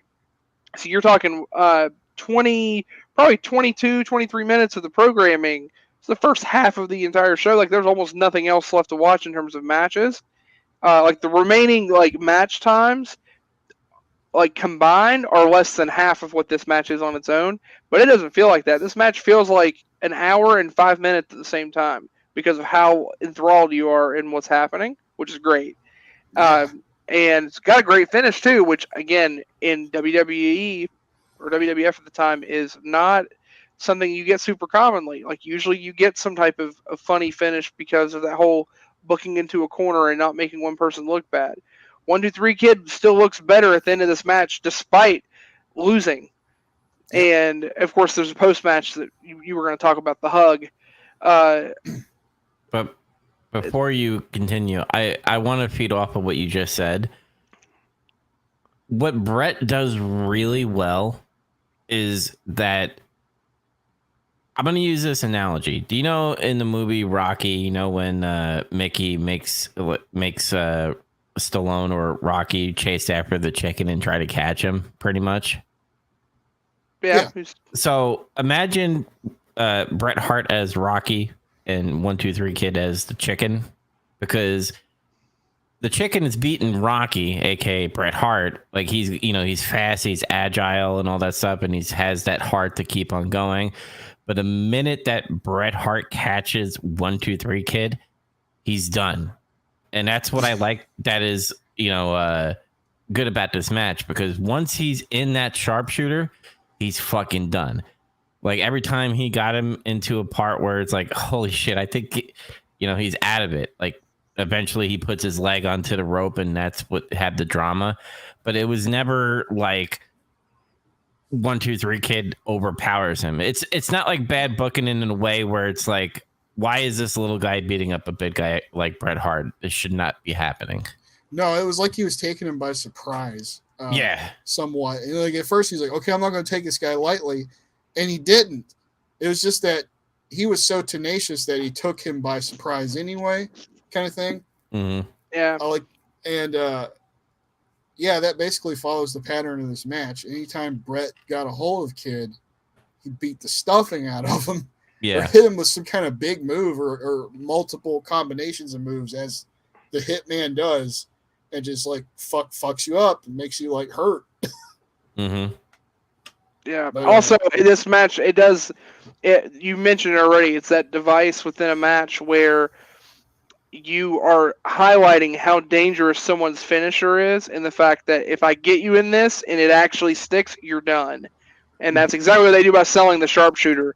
If you've never watched wrestling, if you've never watched Bret Hart wrestle, and you watch this match, you're going to leave with two thoughts. One, you're going to leave like, damn, that one guy's got a lot of heart, right? Like, you're going to see 1-2-3 Kid and like, man, he's got a lot of heart. And two, Bret Hart's sharpshooter is fucking devastating. Because it is, like, again, there's so much struggle in trying to make sure that it doesn't actually stick. And the moment it does, it's done after all of that struggling. And it doesn't have to be a submission move necessarily. There are plenty of things where that same setup can happen. Anytime that a wrestler has a finisher in which they can give the cue that they're about to do it, and then that person's able to overcome and reverse it or something, and they struggle to fight out of it over and over, but then that person finally lands it and it finishes it, that just sold the entire point. Okay, that's devastating. People are actively fighting just to get away from it. And Razor's Edge.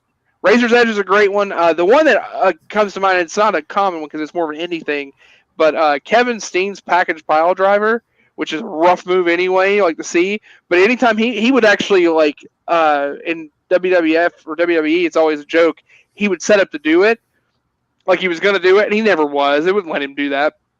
But he always set up, and the crowd was like, oh no. And, like, because the people that the marks knew, like, oh shit, he's gonna kill that guy, and then that person would get out of it every time. Like, right, they'd sort of struggle and they'd throw him overhead or something and get out. But it's like that. A power bomb from a big guy or something's a good example. The rock bottom, even in a way, unless it's a quick one, like that's another one where he'll set them up and then they may like elbow or get their way out. It's just Batista bomb's one. The choke slam, that's a classic one. You grab him and choke. Oh no, he's gonna do it, and then like they struggle to get out of it in some way. Like those are things that if you set that device and you're repeatedly trying to finish a match by just getting to that, and that other person's evading it, it tells the audience, okay, that if that happens, it's over. Yep. So it's a very good way to tell a story without having to say a word about it. It's great. It's that great expressionism.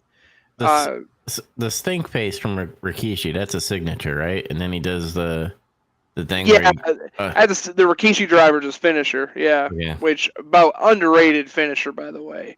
Rikishi driver's sick looking, very hard to do safely, which is probably why nobody else really does it.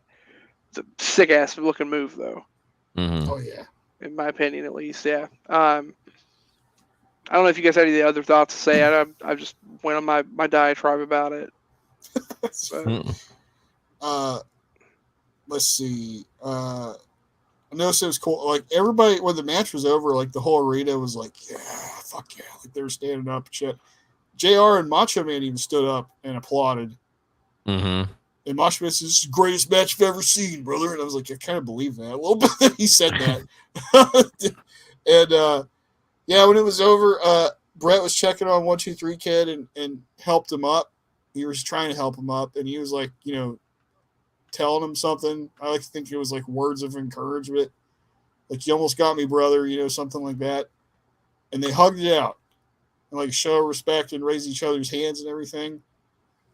And I just want to say, I didn't see this match originally when it aired, but I saw it around that time because I had the WWF Raw game on Sega Genesis, and somehow I was able to convince my dad to buy me the VHS tape that tells you the game's secrets and shit. And like on that tape is almost this whole match. Believe That's it or awesome. not. Yeah, so I got to see that match. And like Bret Hart was already one of my favorite wrestlers, but when I saw this match, I was like, this is the guy. Because like this was a formative moment for me as a kid, actually. Because it showed me you can compete against somebody with respect and try your hardest, and at the end show each other respect and thanks for the competition.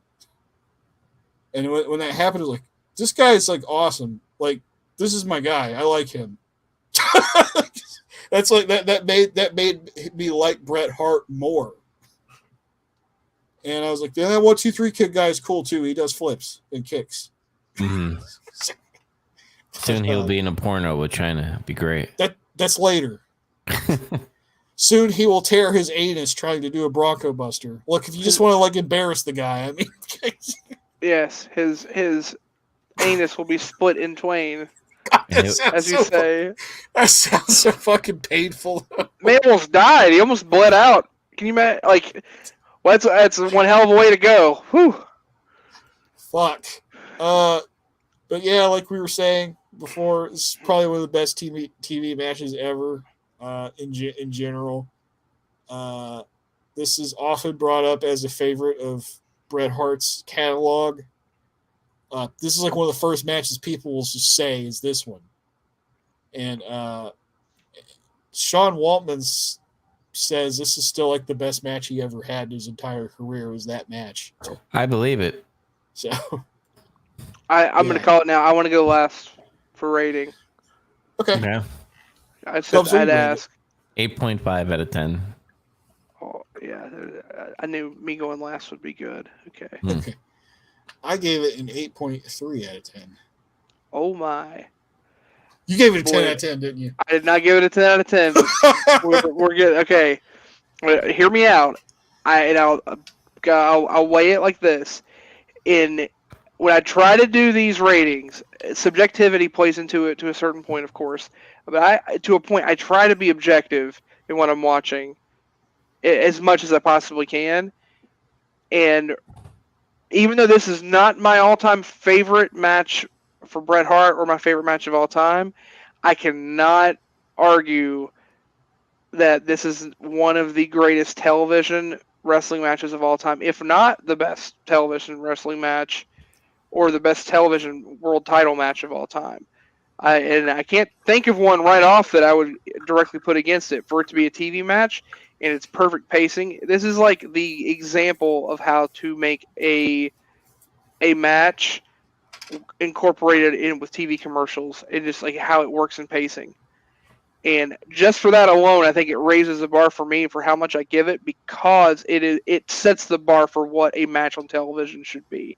Every match after, whatever Vince McMahon makes, should be based off this match. He should be trying to recreate this every goddamn time. And anything WCW is doing, for that matter, should be doing this too. And if they're not, then they're doing it wrong. And that is They're not. That is. Oh, I know, because we're looking at the history, but just saying from what's set, that like the bar is set here. It does not get better than this, and until I'm proven otherwise, it's not there. So again, despite that, I have matches that are rated lower than this in that objective scale, but are probably still my favorites personally. Or I have others that are probably objectively worse that I would rate higher. Yada yada.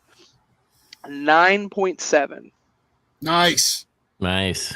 I'm not even gonna like argue against it or whatever because like, I'm gonna bump mine up to 8.5 though actually. And then like it's funny because when I first rated this, it was a little lower. I don't remember what I originally put it, but it was definitely 8-ish, and it's just climbed every time. Like it's like as I've digested it, it's climbed. And I already said there's like a Bret Hart bell curve for my ratings for his matches because he's like my favorite wrestler. So, Yeah. You know what's sad? Like modern wrestling fans would probably look at this match and be like, "It's okay, it's average." that's what I know some would, yeah, and it's like that's really sad. Yeah, you're missing nuance. This is my third, if it helps too, this is my third favorite Bret Hart match of all time. It's a good pick. And it's probably my top 10 favorite like overall matches of all time. Maybe top 20. I don't know if it gets to top 10, but it's rated higher than a lot of the ones. Like this is rated higher than the match that we've already watched, which is number 2 for me, which is Bret Owen WrestleMania 10. And number 1, of course, we've already talked about on the show. It's Bret and Austin. Man, like, I can't. That is what like it's like I was a little fledgling Pokemon wrestling fan, and I watched that, and I evolved into the Charizard of a wrestling mark. Like that, it's seriously like that. I watched it, and I was like, wrestling can be so much more. But yeah, I watched this match. It's funny too because we watched this and we've talked about it, but I've watched this match like probably 10 times in the last 4 or 5 years. Like, there's so much more to learn about it each time you watch it.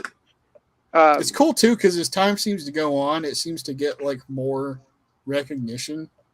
Mm-hmm. Like it's like I said, like when you hear people talk about Bret Hart, there's usually a 50% chance somebody just throws that match up and is like, "Oh, Bret Hart 1, 2, 3 hit on Raw," and that's good.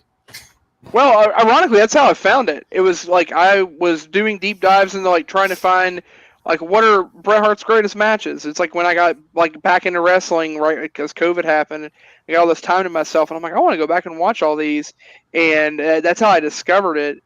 And I was like, oh, okay. So I guess it's not even 4 or 5 years. It's 3 years now. This is 2020. Goodness, time is a vacuum. Time dilation.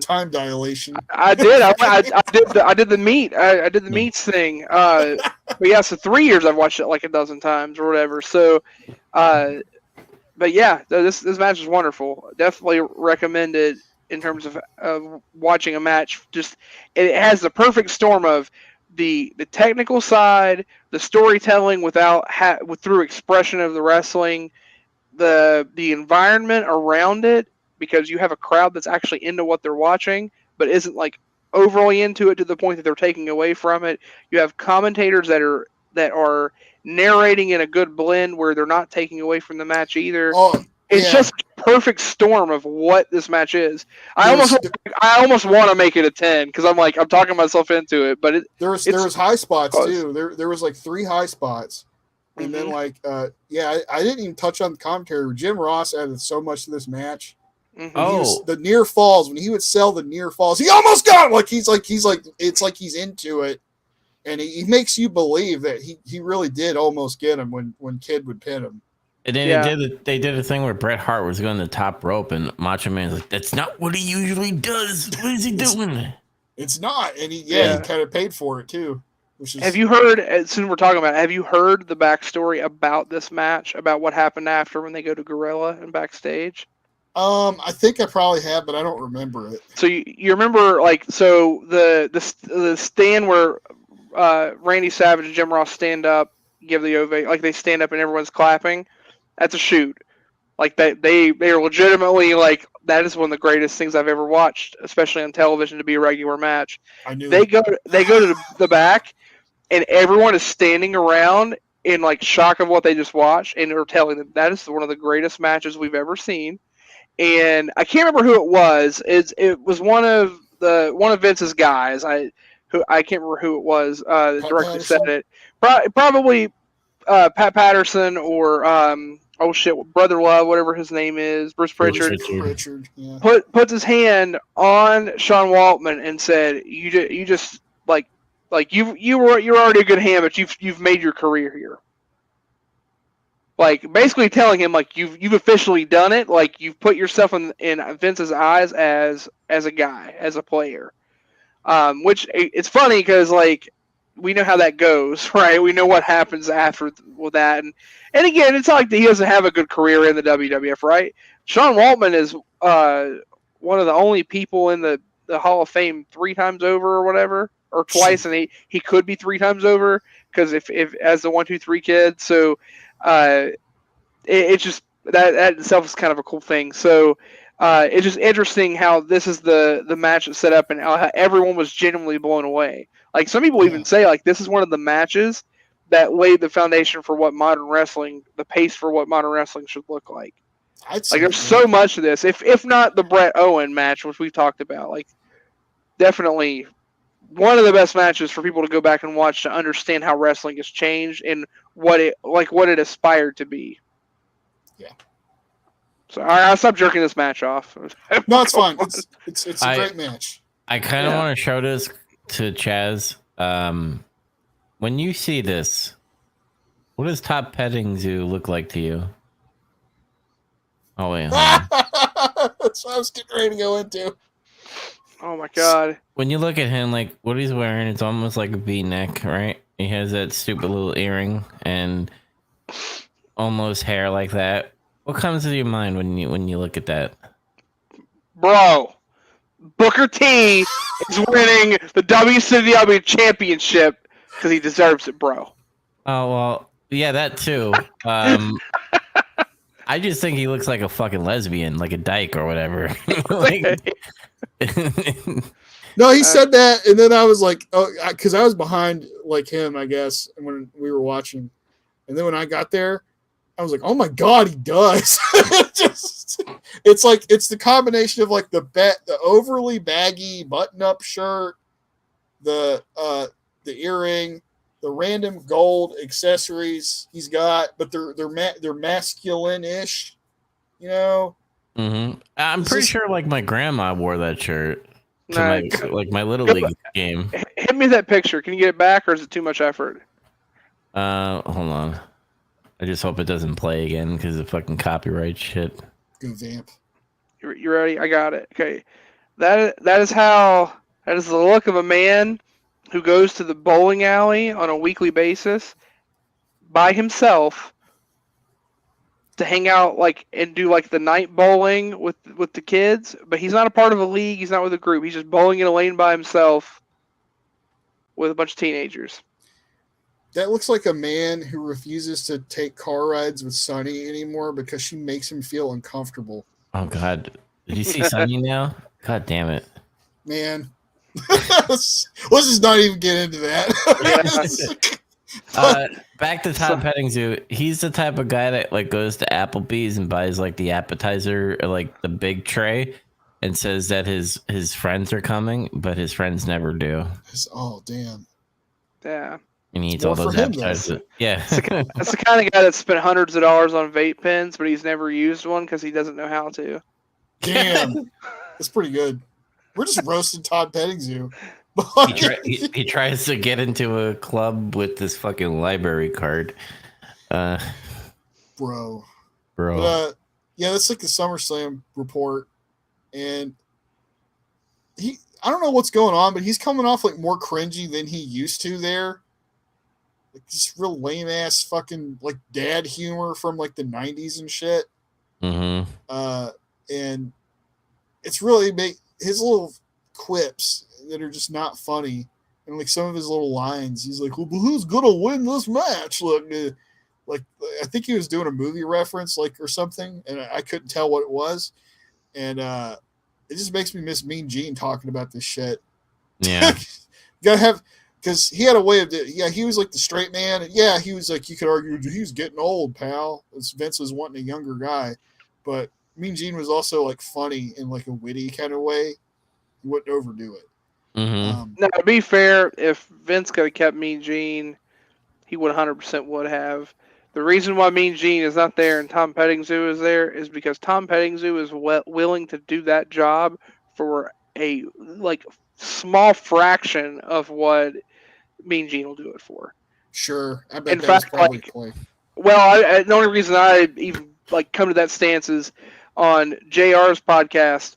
He's spoken about when both Mean Gene and Bobby the Brain Heenan left, Vince actually came to them and was like, "Listen, I'm sorry. Like, I can't give you more money, and if anything, I don't know if I can even pay you as much as you earn out, but I'll help make sure that you get more money."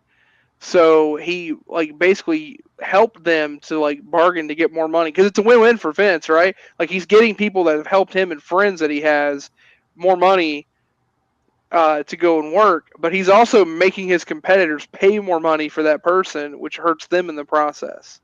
Yeah. So it's a kind of a smart thing in that way, and yeah, both of them got paid very well despite some of the schlock that was going on in WCW at the time. That's what you call business acumen, pal. Yeah. Fucking. Yeah, pal. Have all your opinions about Vince and all the other very questionable things he's done. He definitely knows what he's doing as far as business. Maybe not with wrestling booking, not all the time, but Well, he has wrestling dementia. right. He's like his mind is like a ball of yarn, and like each time we come to it, it's a different shape because the string is just that much further away from where it was. There's like one golden thread in there. That's like what's left of like. Yeah, that's all the whores he fucked. What? Whoa. They were not. They're paralegals, okay? I am not a slut. I'm a paralegal. Anyway. I'm sorry. Like, I'm on my second tall boy. Oh, okay. Yeah, so. I understand. That's why I'm saying, like, very fucking fucked up shit. I don't like 45 minutes ago when you like straight up was like, well, that's gay. I was like, yeah, he's been drinking. I see that. He said, don't do that. That's just gay. I was like, oh, that's 90s dubs coming out. I feel it. Yeah. Dude, yeah, sorry, like, I gotta go on a tangent. Since I moved down to Florida, I've been drinking fucking Bush beer. I'm a primetime redneck now, I think. Fuck. Bush beer. Well, Pegs starts telling us about the two Undertakers. So this is where we're at now. We're getting ready to witness the Undertaker versus the Undertaker. And he pitches to Paul Bearer, shedding us some light on this situation. And Paul Bearer does his promo where he's unhinged as shit. It's probably like the most unhinged we see him up until when he turns on the Undertaker in a few years. But he said, like, the first line just made me laugh. He's like, my Undertaker was persecuted for his actions, for his beliefs. And I'm like, what?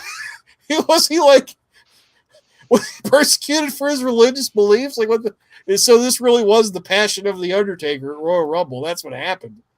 Funny story. Chaz, you do a great Paul Bearer because, like, I turned my head to, like, work on something while Paul Bearer's promo was going on. I was like, did fucking Chaz get into, like, a Discord with me? Because it sounded just like him. It was fucking great. Oh. My Undertaker was prosecuted for his beliefs. Whoa! Yeah. Yep. But he basically tells us, like, the real Undertaker, this does not sit well with him, this fake Undertaker, and he's coming back. We get more lore about this later, which is fucking weird, but we'll get to strange. Yeah, we'll get to the King's Court soon. So up next, we get a nice little laugh. We get Majin Crush versus Matt Hardy. Fucking Matt Hardy. Like, he's got to be all of 18 years old here. And this is when the bean kicks in with Macho Man. Oh, yeah, man. I'm about to do it, too. I'm going to do it just like he did. So, Randy Savage, he opens up with this weird line that just made me actually think about what he said. He's like, I'm the Forrest Gump of the World Wrestling Federation. I'm like, is he? I started thinking about, like, his whole life's journey in the World Wrestling Federation. It's like he's kind of been there to see a lot of big events and not necessarily be in them, but kind of be a part of them, like off to the side a little bit. But he was in some real big events too. He got to marry his dream girl, and then his she's dream gone. Girl died, just In like his how eyes. he died. Yeah. So it's funny you say, like, I took a very different take from that and laughed at it, and then moved on. You took the actual route that he meant. is I'm a journeyman. I've experienced everything. He said it, and I was like, did Macho Man just call himself retarded? He's got something wrong with him, I guess. I mean, like, Especially here in the match. Loose. What was the guy that Alex Jones? Is that preface before he says something really offensive? Like, I'm actually kind of retarded. That's what more or less Randy Savage is like, I'm looking kind of like Forrest Gump in wrestling. And then he proceeds to like just have a really spicy take, but he didn't do that. So then I realized, oh, he probably means the other thing. Like, that makes more sense. Mm-hmm. Makes more sense. Yeah. I love Matt's ridiculous flexing. He looks like a total fucking dweeb here. Mm-hmm. Like, he's just like pale white. He has a physique, but he's like wearing these really bad tights and everything. What does it say on like the back, like on his butt area? It says M and then V. Oh, it's Matt version 1. Okay. Matt version 0. Version 0. He's in alpha phase right now. But Yeah. Majin Crush just beating the fuck out of him. And then at some point, he just like hits a super kick, like out of nowhere. He super kicks Matt Hardy in the face. And then Macho Man just goes, "Go!" And he keeps on going. And then they'll like do another move, and they'll be like, "Go!" And then, like Jim Ross is like trying to do commentary, and then every other move he just goes, "Go!" Jim Ross like yells at him. He does. I didn't care. Like, I don't know what he was doing. Like, yeah, like you were saying, maybe he was trying to do like a rib or some shit. Like he was fucking with JR. It felt like a rib. Like Vince is in his ear, and he's like, "Say it, just yell goal over and over. Just don't let Jim talk." Maybe. I thought it was funny. It was funny. Yeah, it's just I just didn't expect it. It was weird. It's like one of those weird humor things. But It is a weird thing to follow the Bret Hart match. I will say that. They had to break up like the emotional pacing of everything, so they had to like have something kind of goofy happen to like reorient yourself. I mean, I guess. Whew. Majin Crush hit like a Majin backbreaker for 3. You see, pending The Majin Breaker. the Majin breaker, and then He was broken. Delete. that was the first time. He broke my heart. The first time I was broken in 1994, July the 11th. But yeah, then we get Razor Ramon versus Barry Horowitz. Oh, we got a video package hyping up next week for Intercontinental title match between Lex Luger and Diesel, by the way. I know, but we're not going to watch it. Yeah, I know, but that's what it was hyped. I know. I didn't write it down for that reason. Okay. But yeah, because I was just like, well, we're not going to. I was like, I kind of want to see that match. And it was like, oh, we're not going to watch it though. So, yeah, Razor Barry, and then this for like the majority of this match, JR and Macho Man are talking about how the WWF is going to hire a detective to investigate the 2 Undertakers situation. And I know how this culminates. I don't know if you guys remember, but I do. And it's like dumb as shit. So, Are we gonna find out by SummerSlam or at SummerSlam? if you guys don't know, I'm not going to say anything, and you're just going to find out when we watch it. I vaguely remember it, but I don't recall. So that's why I'm like, it's like if we're gonna find out, then we can watch it. If we're not gonna find out, unless we're watching every little piece up to that point or something, then you can go ahead and spoil it because it'd be funny to hear. But that's up to you. If we'll hear it with SummerSlam, we can always wait until then, and you could spoil it. Yeah, we'll save it for now. We'll put that in the back pocket. Or I said spoil. I meant save it. That's what I meant to say. I said spoil. Yeah, my bad. But they just bring up like random detectives from like media, like Dick Tracy and fucking Angela James Bond. James Bond. Yeah, James Bond's not a detective. Like, okay, he kind of is sometimes in a way, but like he's not primarily a detective. And Razor just beats the hell out of Horowitz during all this. He hits the sack of shit slam mang on him, and then you think he's gonna like? Is he gonna do his finisher? No. This is the part I liked most about this match was Razor hit that move, and then he hooks in a small package for 3 and just fucking pins him. And I was like, fuck yeah, save your finisher. Show that you can beat some people with this sack of shit, man. You don't need to always hit that move. Fuck Barry Horowitz. He don't fucking deserve it. Fucking man. No. That's how you protect and get over finishers. Yes, and that's how you squash people too. Exactly. Fucking this shit that he does. Now we get King's Court in a random office where Ted DiBiase's on the phone talking about stacks. And then Lawler starts talking to Ted about like all these contracts of people that he's bought, but he doesn't phrase it like that. He says like he's buying people. Like they're slaves or some shit. Like he's just like, thank God there's no African Americans on that list. Well, Virgil's gone. So, but like DiBiase bought Bam Bam Bigelow. He bought Nikolai Volkov, and now he's claiming that he's bought Lex Luger. And he also has the Undertaker. And yeah, he bought the Undertaker. Or he bought like a really shitty cloning vat and bought an Undertaker that way or something. Yeah, and like there was like a big scoop where he said like he got Lex Luger signed, and then like they also did like a thing. He's like, well, he signed a contract. And he's like, well, not really, but just not yet. Yeah, it's in the works. Everybody's got a prize. Everybody's got a prize.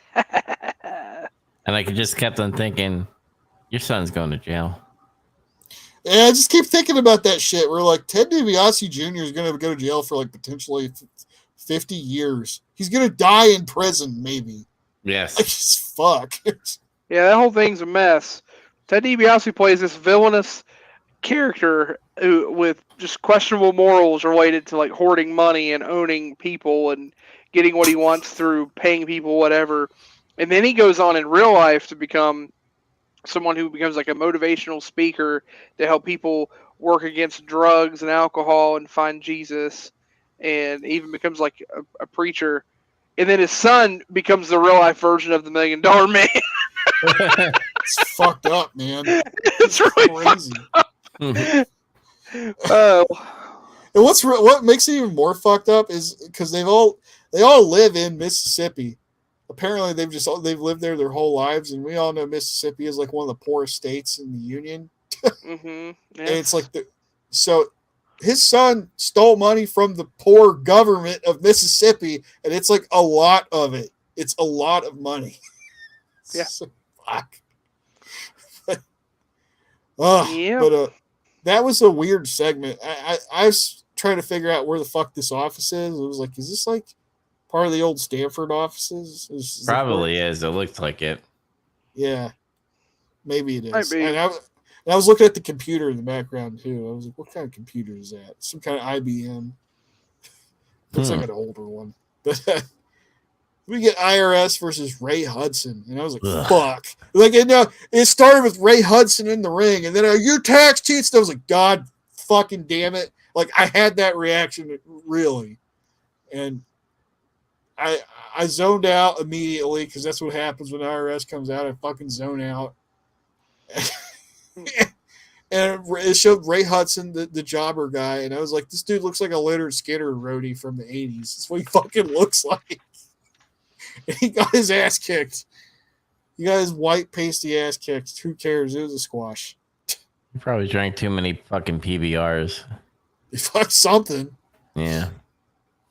After that, we get a good short little interview with Brett in the backstage where JR and Savage congratulate him on his match. And then Hitman says he thought he was going to teach the kid a wrestling lesson, but it kind of went the other way around. And and then they brought up what do you call it? They brought up Owen, and what's going on with him, and like Macho Man's like, you're gonna have to fight him, aren't you? And Bret's like, Owen was a fluke, which I thought was pretty strong words for him because he beat him in the middle of the ring, legitimately, and he guesses he'll have to just go ahead and fight him again to prove who is the best there is and the best there was and the best there ever will be. And that was it. Yeah, that's how it ended. I gotta what do you think they should have put like one more match that should have had like an actual match and not a squash match? I don't know what it could have been. Yeah, because I could have taken more Bret Hart versus fucking 1, 2, 3 Kid if they like got rid of one of these squash matches. Y'all got any more of that? Yeah. Yeah, I would agree with that. You could have gotten rid of 2 squashes and had the other, but I get it. They're wanting to get people on the card. Yeah, you still got to keep people over. Like, you still got to show Razor Ramon could still kick ass. You got to still... I could have done without IRS. Maybe you could have shown Diesel fucking murdering a guy or some shit. I don't know. Mm-hmm. But, yeah. Half the show is taken up by one of the best TV matches ever, so there's something to be said for that.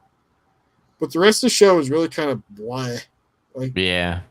I didn't really care about the King's Court and the Stamford office. The squash matches were just what they were, It's okay. They didn't do it.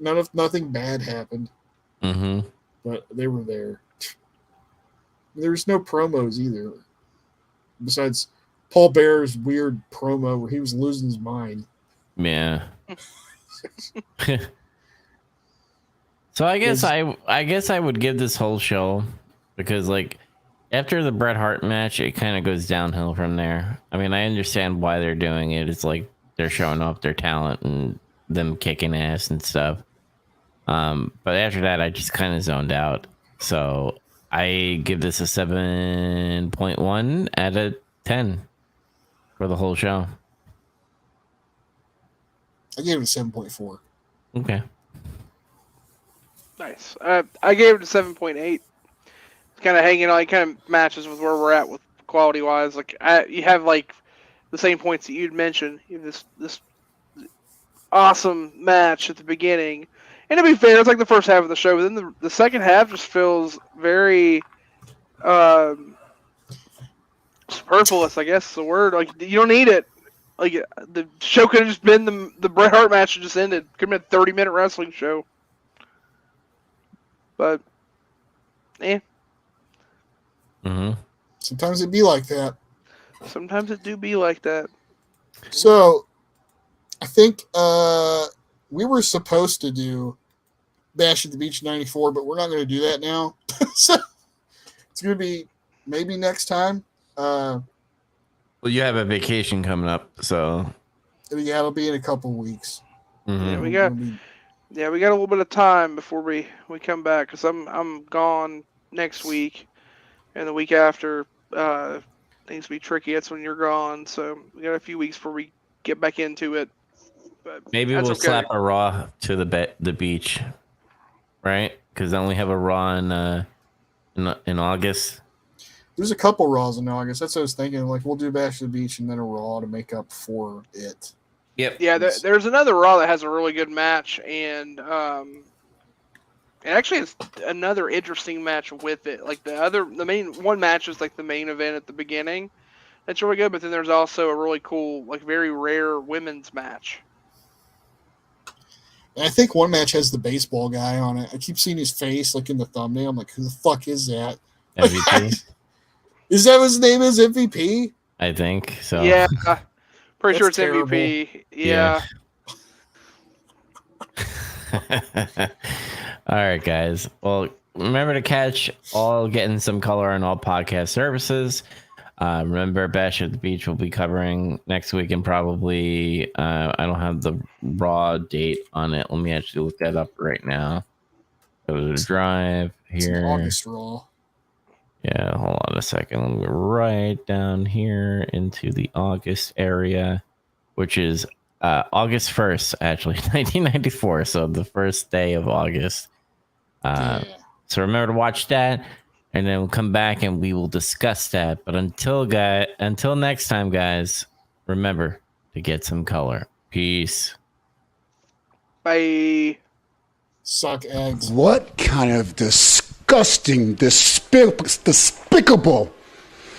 lack of respect is that Billy What's-His-Name show booking a match for the total package Lex Luger and Super Brawl?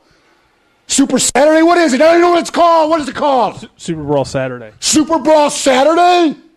Can he afford to pay me to wrestle around? I don't know. I'm one of the biggest legends and stars ever in this. God! And your t-shirts are too tight too, Billy! And you book a match with me against Ryan Killings? Look at me! I'm a total package. I will rip him apart. I'm